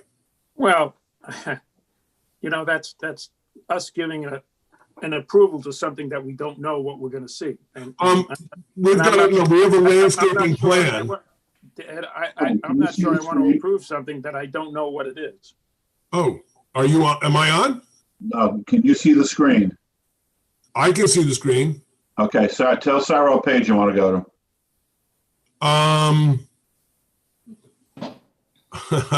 I don't know. Just scroll down, Sarah. Scroll down, Sarah, until you get to the pictures. Okay, stop. Yeah. So just tell her up or down. You know that right now with what you've got on, to what Caesar had said before, I don't know that there would be any significance to providing the images of screening for those first two, but the next three would be specifically the ones that would be really good to see what the proposed landscaping would do. So I'm thinking maybe, go ahead. Okay. So we will do that. What I was saying earlier about the, why don't you work out what the neighbor wants and make it a presentation so that when we approve it, we know what we're approving, not what might happen next year. What it is we've got a very, I think the word that was used by the village's consultant was lush landscaping plan. We're not saying that we're taking anything away from that. We would be continuing with that plan just as it's been submitted. And this would be additional planting to that. Why can't the neighbor do that as part of this proposal that, Because we don't know yet where that should go and what it should be, because until he can see what the house looks like from his property, he's got a large parcel and there might be specific locations where some, say 8-foot heavy shrubs would really be great for privacy. And that's where we would want to put it. So similar to the idea of the 3 trees that we're planting in the HOA, it seems like it would be good that we would have this additional bank of material to be placed specifically to screen between the 2 houses that are adjacent, Jonathan's and this parcel. Are you talking about that you would be planting trees on the neighbor's property? If that's where he wanted them to be, we could do that. Now, in terms of not seeing the house, I thought that's what the renderings were supposed to do. Well, the renderings do that. If I could get on, I would show you, because we've actually got 4 more shots. Then we've got all the ones that you're looking at here, plus 4 more. And what we're able to demonstrate is that this retaining wall, are you able to see my cursor or no? No. Okay, so there's an existing. Hold on a second. Sarah, bring up number 13. If you can, the picture of the rendering number 13.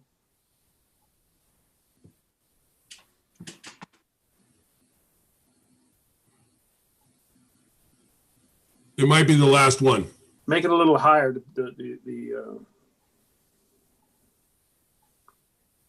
No, go the other way, Sarah. Scroll down like 5 or There 6 you pages. go. That's it. Well, Yeah, if you go back to that one, yeah. Back one, up one.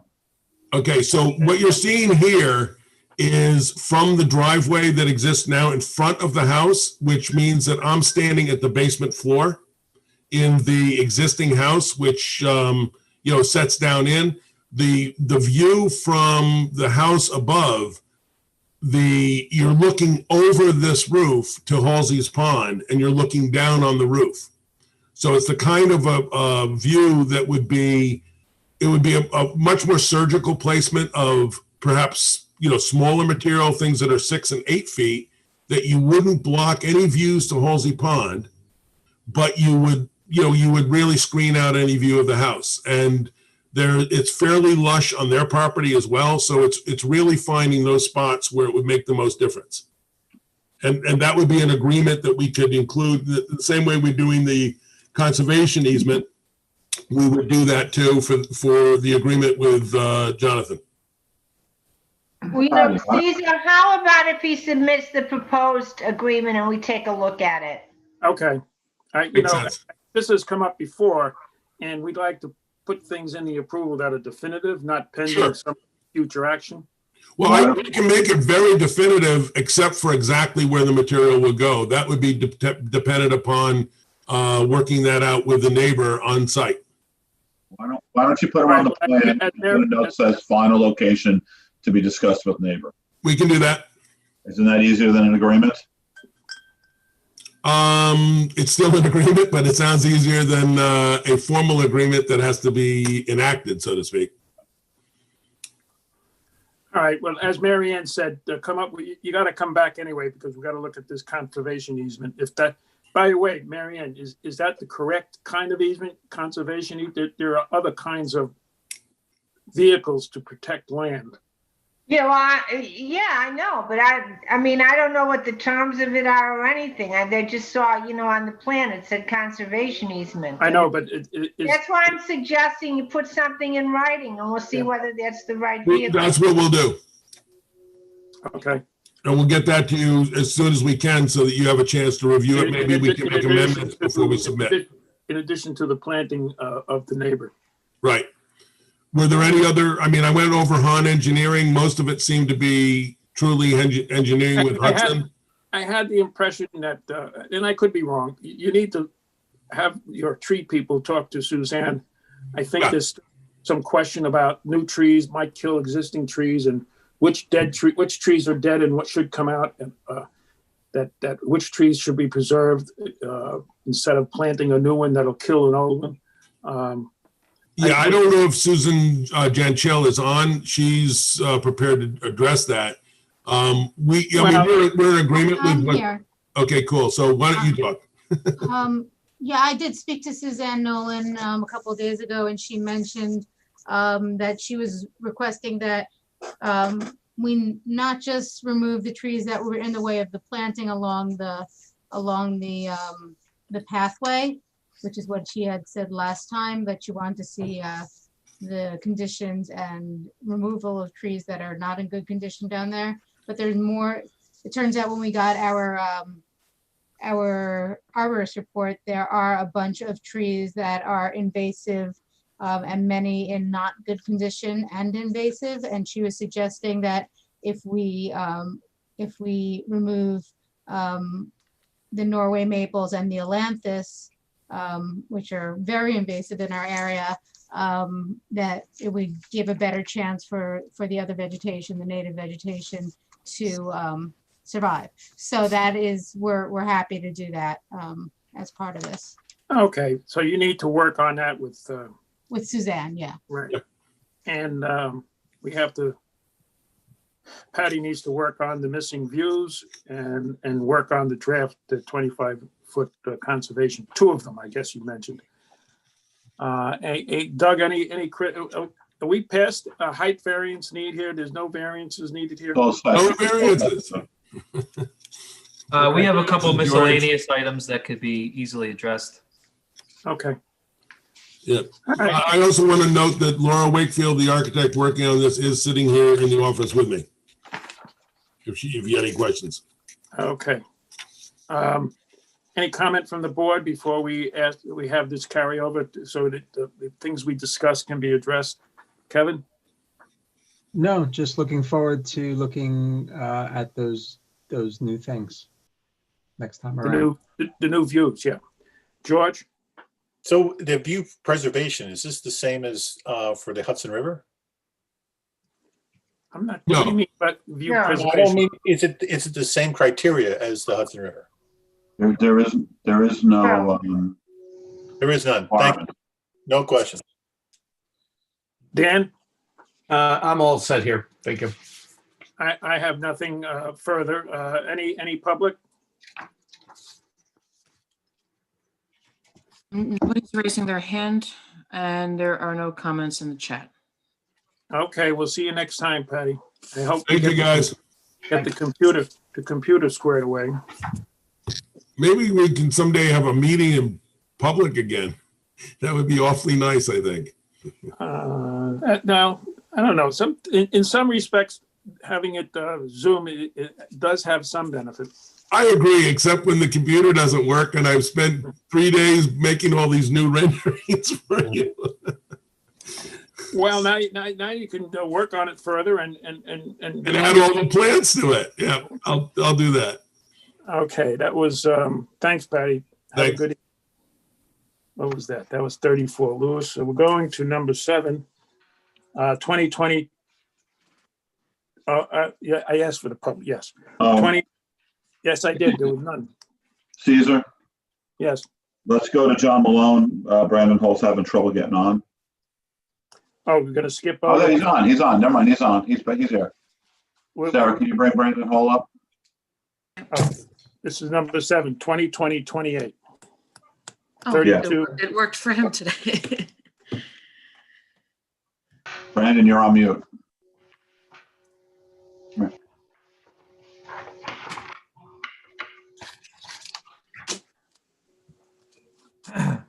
Can you hear us, Brandon?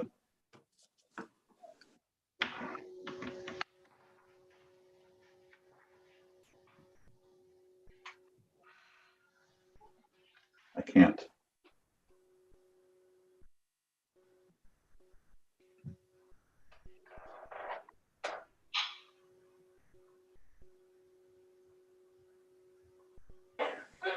I see you, Brandon. I don't hear you.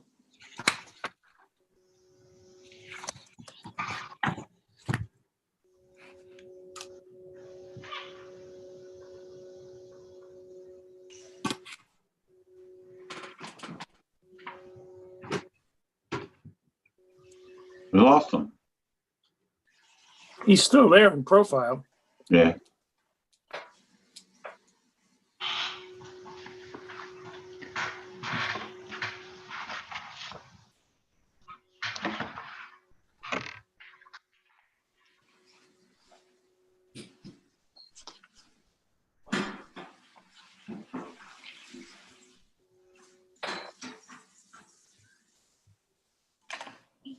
John Malone's raising his hand to talk. I don't know if he's his applicant or if he has a suggestion.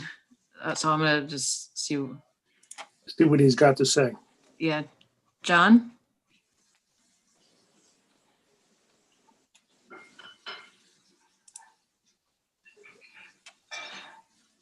Sorry, guys, I was just checking to see if you were looking for me. You're looking for the other applicant, right? Yeah. We're looking for 32 Ecker. Yeah, that's Brendan Hall. I'm not sure who's doing that job. I'm sorry. I was just checking to see if you were looking. That's okay. Ed, can you hear me? We can. Yeah, we Okay, can. great. There you go. Now I can see you. My There you go. apologies, everyone. Thank you for your patience. Okay. Why don't you make a brief presentation? You don't have the file with you, do you? Brandon, do you have the file with you? No, I don't have it with me. Okay, I'll have Sarah put it up, and Brandon, you just make a quick presentation.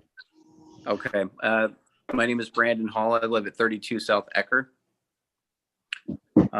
That is the last house on South Ecker toward the riverside. My wife and I would like to apply for a curb cut and a driveway, a pea gravel driveway for 2 vehicles. Our house has 2 public parking spaces immediately in front of it.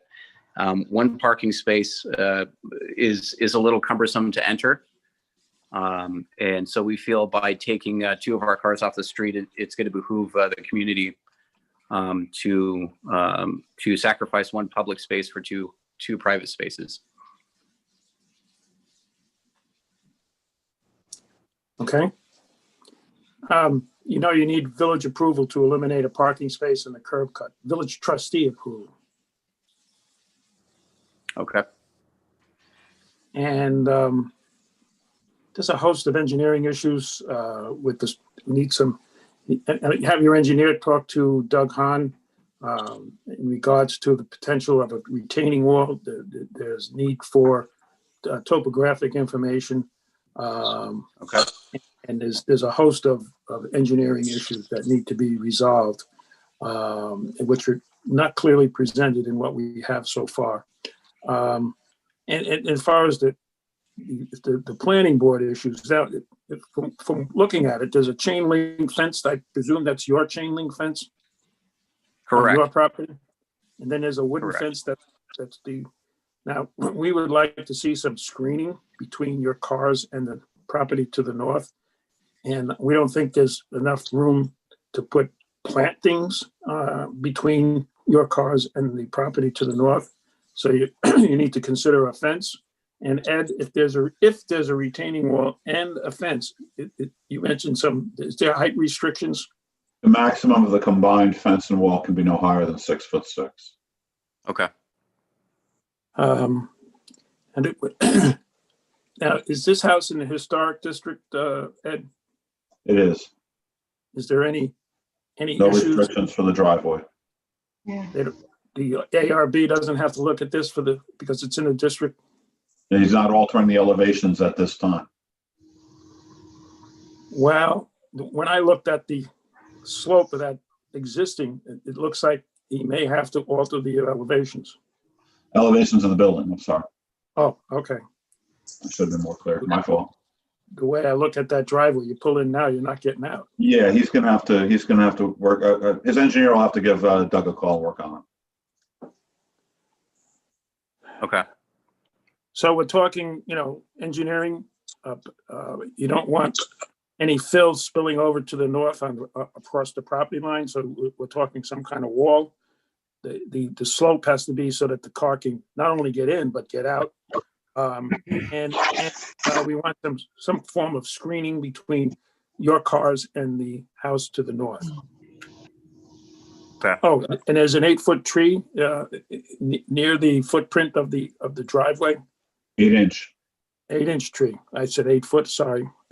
Misread my notes. 8-inch tree, which you have to provide some tree protection for that. Okay. Very good. Assuming it doesn't. Any comment from the board? Sorry, I just want to make sure you understand that you're the one, that you have to apply to the Board of Trustees for the approval. The planning board's not going to do it. You're going to have to make an application to them. Sure. I'll walk you through tomorrow. Very I good. was just going to say, how does one do that so we can tell them? Ed, you'll take care of that? I'll walk him through tomorrow offline. Okay. And is that both for the curb cut and losing a parking space, or just losing a parking space? It'll be one application. Yeah. Okay. All right, any comment from the board in addition to what we already talked about? Kevin? I don't have anything to add other than what was discussed. George? No, it just seems like it's a trustee issue first. Yeah. Dan? No comments, Caesar. Yeah, I suggest you go to the trustees before you wind up doing extensive engineering that which may be a moot point if the trustees don't agree with the parking space. Sure. Any comment from the public? Sarah, anybody out there? There's nobody raising their hand, and there's nobody in the chat. Okay. All right, thank you that we couldn't move forward, but there's quite a few things. I know it's just a driveway, but there's some issues, the cut, losing a parking space, and some engineering that are critical to getting this done. So, as well as the screening to the north. Understood. When you pass all those issues, we'll see you back. Very good. Thank you. You're welcome.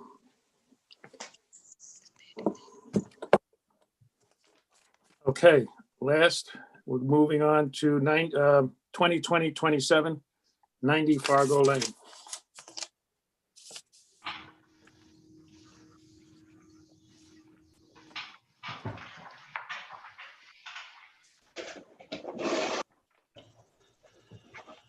Hello. John Malone, Ferguson Malone, Architecture. Share screen.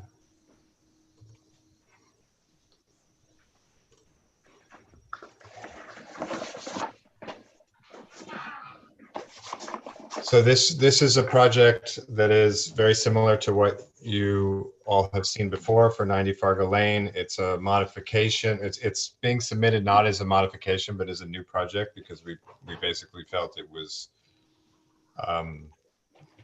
so different that we should just treat it as a new project.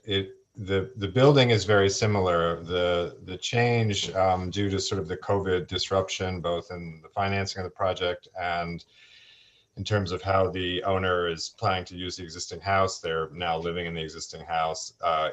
It meant that we revised the design of the project to have an addition to an existing house as opposed to taking down the existing house and starting over. That led to relocations of the stairs and other features and the relocation of the pool and other things.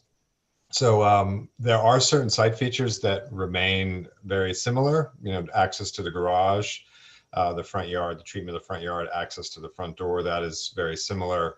The stormwater management approach is very similar to the original project, includes the cistern and other elements like that. I don't know, Caesar, how you want to proceed. I can give sort of a quick presentation of the change, but given the time also, we can focus on Doug's comments. There's a few that we needed clarification on, but let me know how you want to proceed on it. I wanted to do a brief presentation then. Okay, I'll just go. Is this the previous application was the one that there was a blank wall with no windows that was facing Fargo? Is that yes? Modern yes, house? yes. There was a facade facing the east that was relatively blank. Yes. That was my one no vote. Okay. Right. So, but I think there's been modifications because of the way the whole thing is configured that actually there's more glass on that facade now. So you may be happier with that approach. Why don't you make now you have a large blank wall that I don't know what that's all about. Maybe you could start with that and then give a presentation on the project. Okay. So I think that's the south view. Right. And, in terms of the layout quickly, the site plan, there's effectively a 3-story portion that's shown here next to the footprint of the existing house to the south side. We're calling that 3 stories because by Irvington code, that is 3 stories. But remember, the basement of the house is very low, below the road level and below the adjacent houses. So that lowest level is really at the basement level. So the basement level of the existing house is not considered a story, but the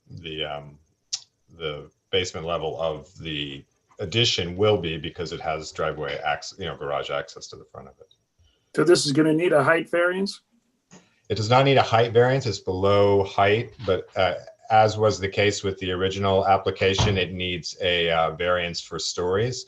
So 2.5 story aspect. Yeah, it's basically going from 2.5 to one portion being 2-story, one portion being 3-story. So less than 50% of the footprint is 3-story, but it's really a very similar request that we made to the zoning board last time.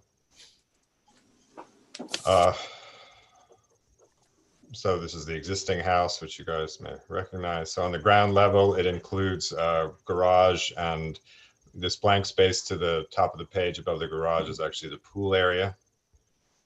The pool is now engaged to the rear of the house. So on the first floor, there's the addition includes living room, dining room, and kitchen, and the bedrooms. The focus of the bedrooms, at least the children's bedrooms and associated spaces, laundry and stuff, are in the existing house. And then on the second level is a master suite and office, and the living room portion has an open to below section. So the living room is a double height space. The living room volume is reduced in height, relative to the second story. So when you're on the second level of the, this little breezeway that goes over that allows you to look down into the double height space, you have a 7-foot ceiling in that area. So. Go ahead. Yeah, so in terms of this facade, we're showing there's much more glazing this direction than there was before, Caesar. It's all on the second level though.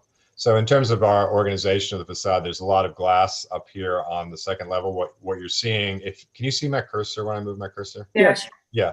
So the The stair comes up along this wall. There's a landing here, and then the stair continues up to that second level over here. So what this wall is doing is providing privacy from the street to the living room, focusing all those views out. But there's a lot of natural light from the street. You would still see activity on the balcony level on this. So you have a lot of glass here. There's a window into the bathroom here, which may end up being frosted given how exposed it is. But we're looking to get a lot of natural light into that room. There was a question on the south view. What's with the big blank wall there? That's sort of a chimney form, like a big big sort of slab-like chimney form. The chimney overall is less than the amount required for height. It's under that area, so we'll give you additional information on that. It's below the amount.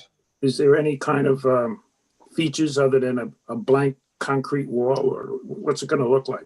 I think right now we're showing that as sort of a stucco wall. I mean, it's intended to be, sort of part of the, more dramatic portion of the design. We don't think it has a lot of view from the street, right? It's on the southern side, and the site is relatively screened. So the view that you're going to see from the street is really this top view that you're seeing here.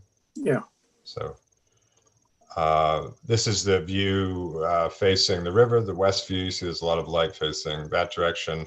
The pool has an infinity edge. So this line that you're seeing here is the, with an infinity edge, there's a trough, that the water rolls off into. So there's sort of a trough there. And the north elevation is a little complicated because it has a lot of different depths to it, right? So this is the edge of the existing building now, the north facade of the existing building, and then this is over here is the facade of the elevation of the addition in the distance, in beyond. It's sort of hard on the screen to see the line weight difference on those, but it's receding. In terms of the comments that we got, there was one. There's a few that I just wanted to clarify quickly. Hold on one sec.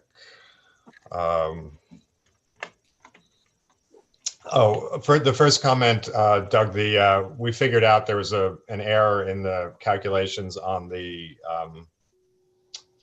spreadsheet, on the new spreadsheet. So we've corrected that. We'll get that back to you. Sorry about that. The coverage that's indicated on the drawings is accurate, but the spreadsheet that we submitted as part of the application. Does the coverage need a variance? No, the coverage does not need a variance. It's below allowable. Ed, Hey, you agree? Yeah, no, we didn't. Yeah. John, also, there was something on one of those sheets.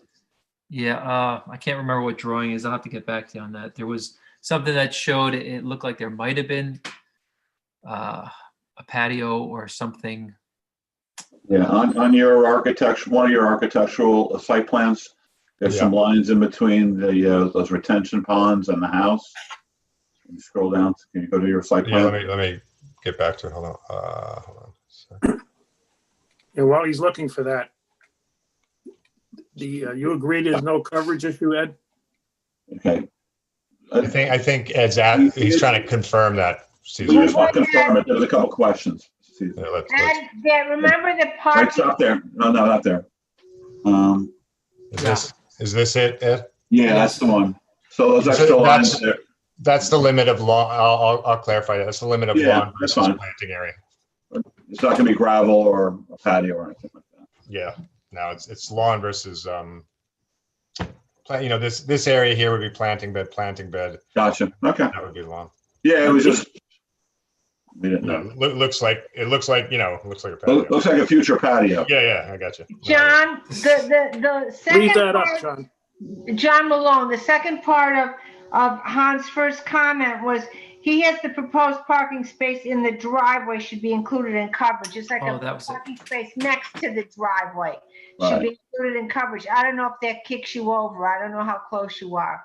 That's to respond to the question. This is a turnaround area that's crucial to the driveway. Pretty big. It's more of a parking space than a turnaround. Little bit beyond the normal hammer. Okay. I mean, the intent is for it to work as a hammer. We were just It making looks it more more like a parking generous. space or two. Do you want us to shrink that? I mean, our goal was to not ask for a coverage variance because we think we should be able to do this without that. I mean, Well, make sure it represents a hammerhead and not a two parking spaces. Then reduce it, Sean. Okay. Okay, so that's not in a comment, but we'll take care of that. No, it is. It is, and that's in number 1. It's at the end of number 1. Oh, Jesus, I'm sorry. That's just not my. It probably should have been separated so you can, because No, they're I got it, almost I two got it. separate things, but. And also, it's not really the parking space in the driveway, it's the parking space next to the driveway. is what Right, it right. is. Okay, so I'm on, yeah, okay. So we just need to reduce that so that it's related to a single car doing a hammerhead as opposed to what looks like a storage space plus a hammerhead. Or two parking spaces and you're backing out. Right, okay. You said that the height is going to increase a bit. No, Yeah, the overall height is increasing, but it's the same as the previous project that was in front of you, but it is and it's more than the existing ridge line, but it's only about, I think it's about 5 feet higher than the existing ridge. Do we need view preservation presentation? Yeah, that's included here. We'll pick that up. In Okay. terms of the note number 2, I just wanted to clarify what that means. What I think you guys are trying to say is the 1-story portion appears to be higher than the existing 1-story portion. Is that what that means? You're proposing to put a 9-foot ceilings on the existing building, which increases the nonconformity. So you have to renew that front yard variance as well. Yeah, I mean, that was the same condition that we had before because the gable end was turning into a flat. So that little triangle on the front ends up being higher. So Yeah. it's the same thing we asked for last time. Yep. So you need a front yard variance, front yard setback variance. And get back to us, making sure that the chimney is less than 5%. Yep, we will. And I'd like to see some planting in front of that chimney. No, it doesn't have to be elaborate, even something. So we have in the Caesar, we have view preservation views from the front yard from 4 vantage points. So we can give you those and at the next one. And I think what you'll see is that the planting at the front of the house is so much higher that the shrubs and the existing planting in that corner is going to block that view. So I've been there, so Yeah. you're right that the south view is quite right. There's not much, but I have a thing about big blank walls. Okay. If you could. So It doesn't have to be up against it, just so that maybe soften the view of that. Right, something maybe uphill from it, closer Right. to the road. Gotcha. All right. Correct. And View preservation, we'll get the driveway profile. I think the driveway profile matches, the previously approved one, but we'll give you that. Lighting, we'll get fence and barrier. We're going to work. I think number 8, there was a detail that was indicated in the set that showed a 7-foot max for a wall, which was which was related to the structural capability of the wall and the differential offset. So yeah, we'll confirm that that front yard retaining wall is below 6.5 feet. Right. I mean, that's what we're asking. It's this front yard retaining wall here, and I believe it's below 6.5 feet, but we'll confirm that. With the guard? The guard we have to add back. I took during the redesign, I'm not sure what the guard was going to look like, but we understand we'll put the guard back. Okay. Suzanne had a question about the amount of fill on tree 51, which is a 32-inch sugar maple. We had this issue at another property you did where too much fill suffocates the tree roots. So we met with Malcolm McBurney on this tree and discussed. I don't know who that is. Oh, I'm sorry. He's the arborist for the project. Okay. And we discussed what the impact of the fill, and so I'll have him write an opinion for you on that. We're designing it. The point is to save the sugar maple. So we'll do what we have to save the sugar maple. Well, maybe you should, rather than just write the board, you should have him communicate with Suzanne. Since Suzanne, Yeah. you'll see that that's Suzanne's comment and it's attached to Hans' memo. Okay. So if is that sufficient then, instead of just have them coordinate and then we'll respond with whatever notes Suzanne wants on it? Yes. Does that sound right? Okay. If you make a proposal and make it part of the, of your plan, then Suzanne will say, yeah, that's fine, and then we'll be fine. Okay. Okay. I mean, obviously, we're not going to put 6 inches of fill on this, so. No, I mean, I think what Malcolm thought is in the area where the fill would likely be, which is on this side of the canopy, that it wouldn't have a negative impact over the whole. You know, I think the issue is you can have you can do some root treatments in a certain area. You just can't dump 6 inches of fill across the whole thing and smother it. So Right. That was what his direction was to us on that. So you just need to put that in words someplace where it's memorialized so that it's in writing. Right, right. So then the other item here, just quick, we're not showing the pool barrier right now because we didn't have it worked out, but we'll add the fence pool barrier. What are you doing with the filter system and drainage for the pool? So we would, I think the pool would need to be drained again. We're going to try to do a natural pool again, so it's not something that needs to be drained. But we could, if it had to be drained, it could be drained by truck from this hammerhead here if it had to be actually drained. The filtering is, again, it's a biofilter system. So this little pond area here is the filter. You know, our understanding, you know, the read of the code is that initially I think we need to treat this as a swimming pool, even though it's not a swimming pool. Ed, is there any potential leeway? I mean, our client asked, you know, right over here, there's a man-made pond that is not protected by, is not protected by fencing. But you know, where's the line? When does like a biofilter natural pool become a pond versus even retention basins need protection. That's just something that pre-exists prior to these regulations. Like you mean like a pool barrier kind of protection if it was retention, or? In our village code, it's a pool. Right. No, that's what I mean. Yeah. I was just trying to wonder, in the state code, it's a retention system near a walkway. So right. it needs to be dealt with to meet both requirements. All right. Okay. I mean, I was going to look and see if there's some way that we could. John, I think there's a certain depth and a volume that's in the code. I don't know exactly what it is. Yeah, it's very little. It's a wading pond, and it's like 75 cubic feet. Like, so it's very tiny. We may be able to hit that, but it still seemed to imply that it needed to be protected. I mean, even a grade over the top, even though it sounds wrong, something like that maybe would work out better than fencing. Right. Okay. Yeah, it's just if we could find some, like an automatic pool cover for something this size would be ridiculous. I'm not sure anybody would. I mean, we have to worry about the neighborhood children as much as the family's children. Right. No, I understand. So, and ponds are a curiosity. You don't want a deer wandering in it either. That's true. Yeah. Okay.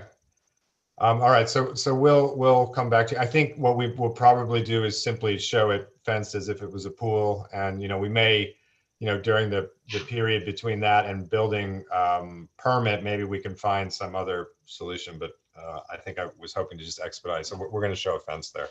I don't know if no solution is coming to mind right now. So other than a fence. Okay. So I think that's, I think I understand everything else. Is there any other comments that you guys want to add? I think you had a few at the front that we'll pick up. Well, we'll canvass the board. Kevin? No, I think we covered a lot. I don't have anything else. George? No, John, I just want to make sure that you are keeping the structure of this house, the one-story house, correct? Yeah, yes, we're going to keep all that in place. And the goal is that the family is going to live there during the construction and then move out and then make the connection. And so it's all staying in place. Right. So the only other thing I'd like to see is when you finally do the elevations with the protection of that wall. in the front. But otherwise there. Okay, the protection on the wall, you said. Your retaining wall that's up in the front. Yeah, I mean, what we were proposing to do, I don't know, in the other project, we had sort of a modern fence thing that was mounted to the outside of the retaining wall. You wouldn't get close to it. There's a planting bed in between, but you know, that's what we were going to do. It's going to be something similar to what was on the last one. All right, George? Yep. Dan? Yeah, pretty much we hit everything that all the topics we needed to. So I'm good. All right, I have nothing further. Any public? Sarah, any public? There's nobody raising their hand and there are no comments in the chat. All right, thank you. Thank you, John. Okay, thanks a lot, guys. We'll see you next time. Okay. Thank you. Bye. Any other further business before I close the meeting? No further business. The meeting is closed. Thank you, everybody. Sarah, thank you. A little more difficult this time around. You had some technical issues, but you managed to get it done. Thank you. No problem. Good night, everybody. All right. Good night, everybody. Good night, everybody. Good night, Have a everyone. good night.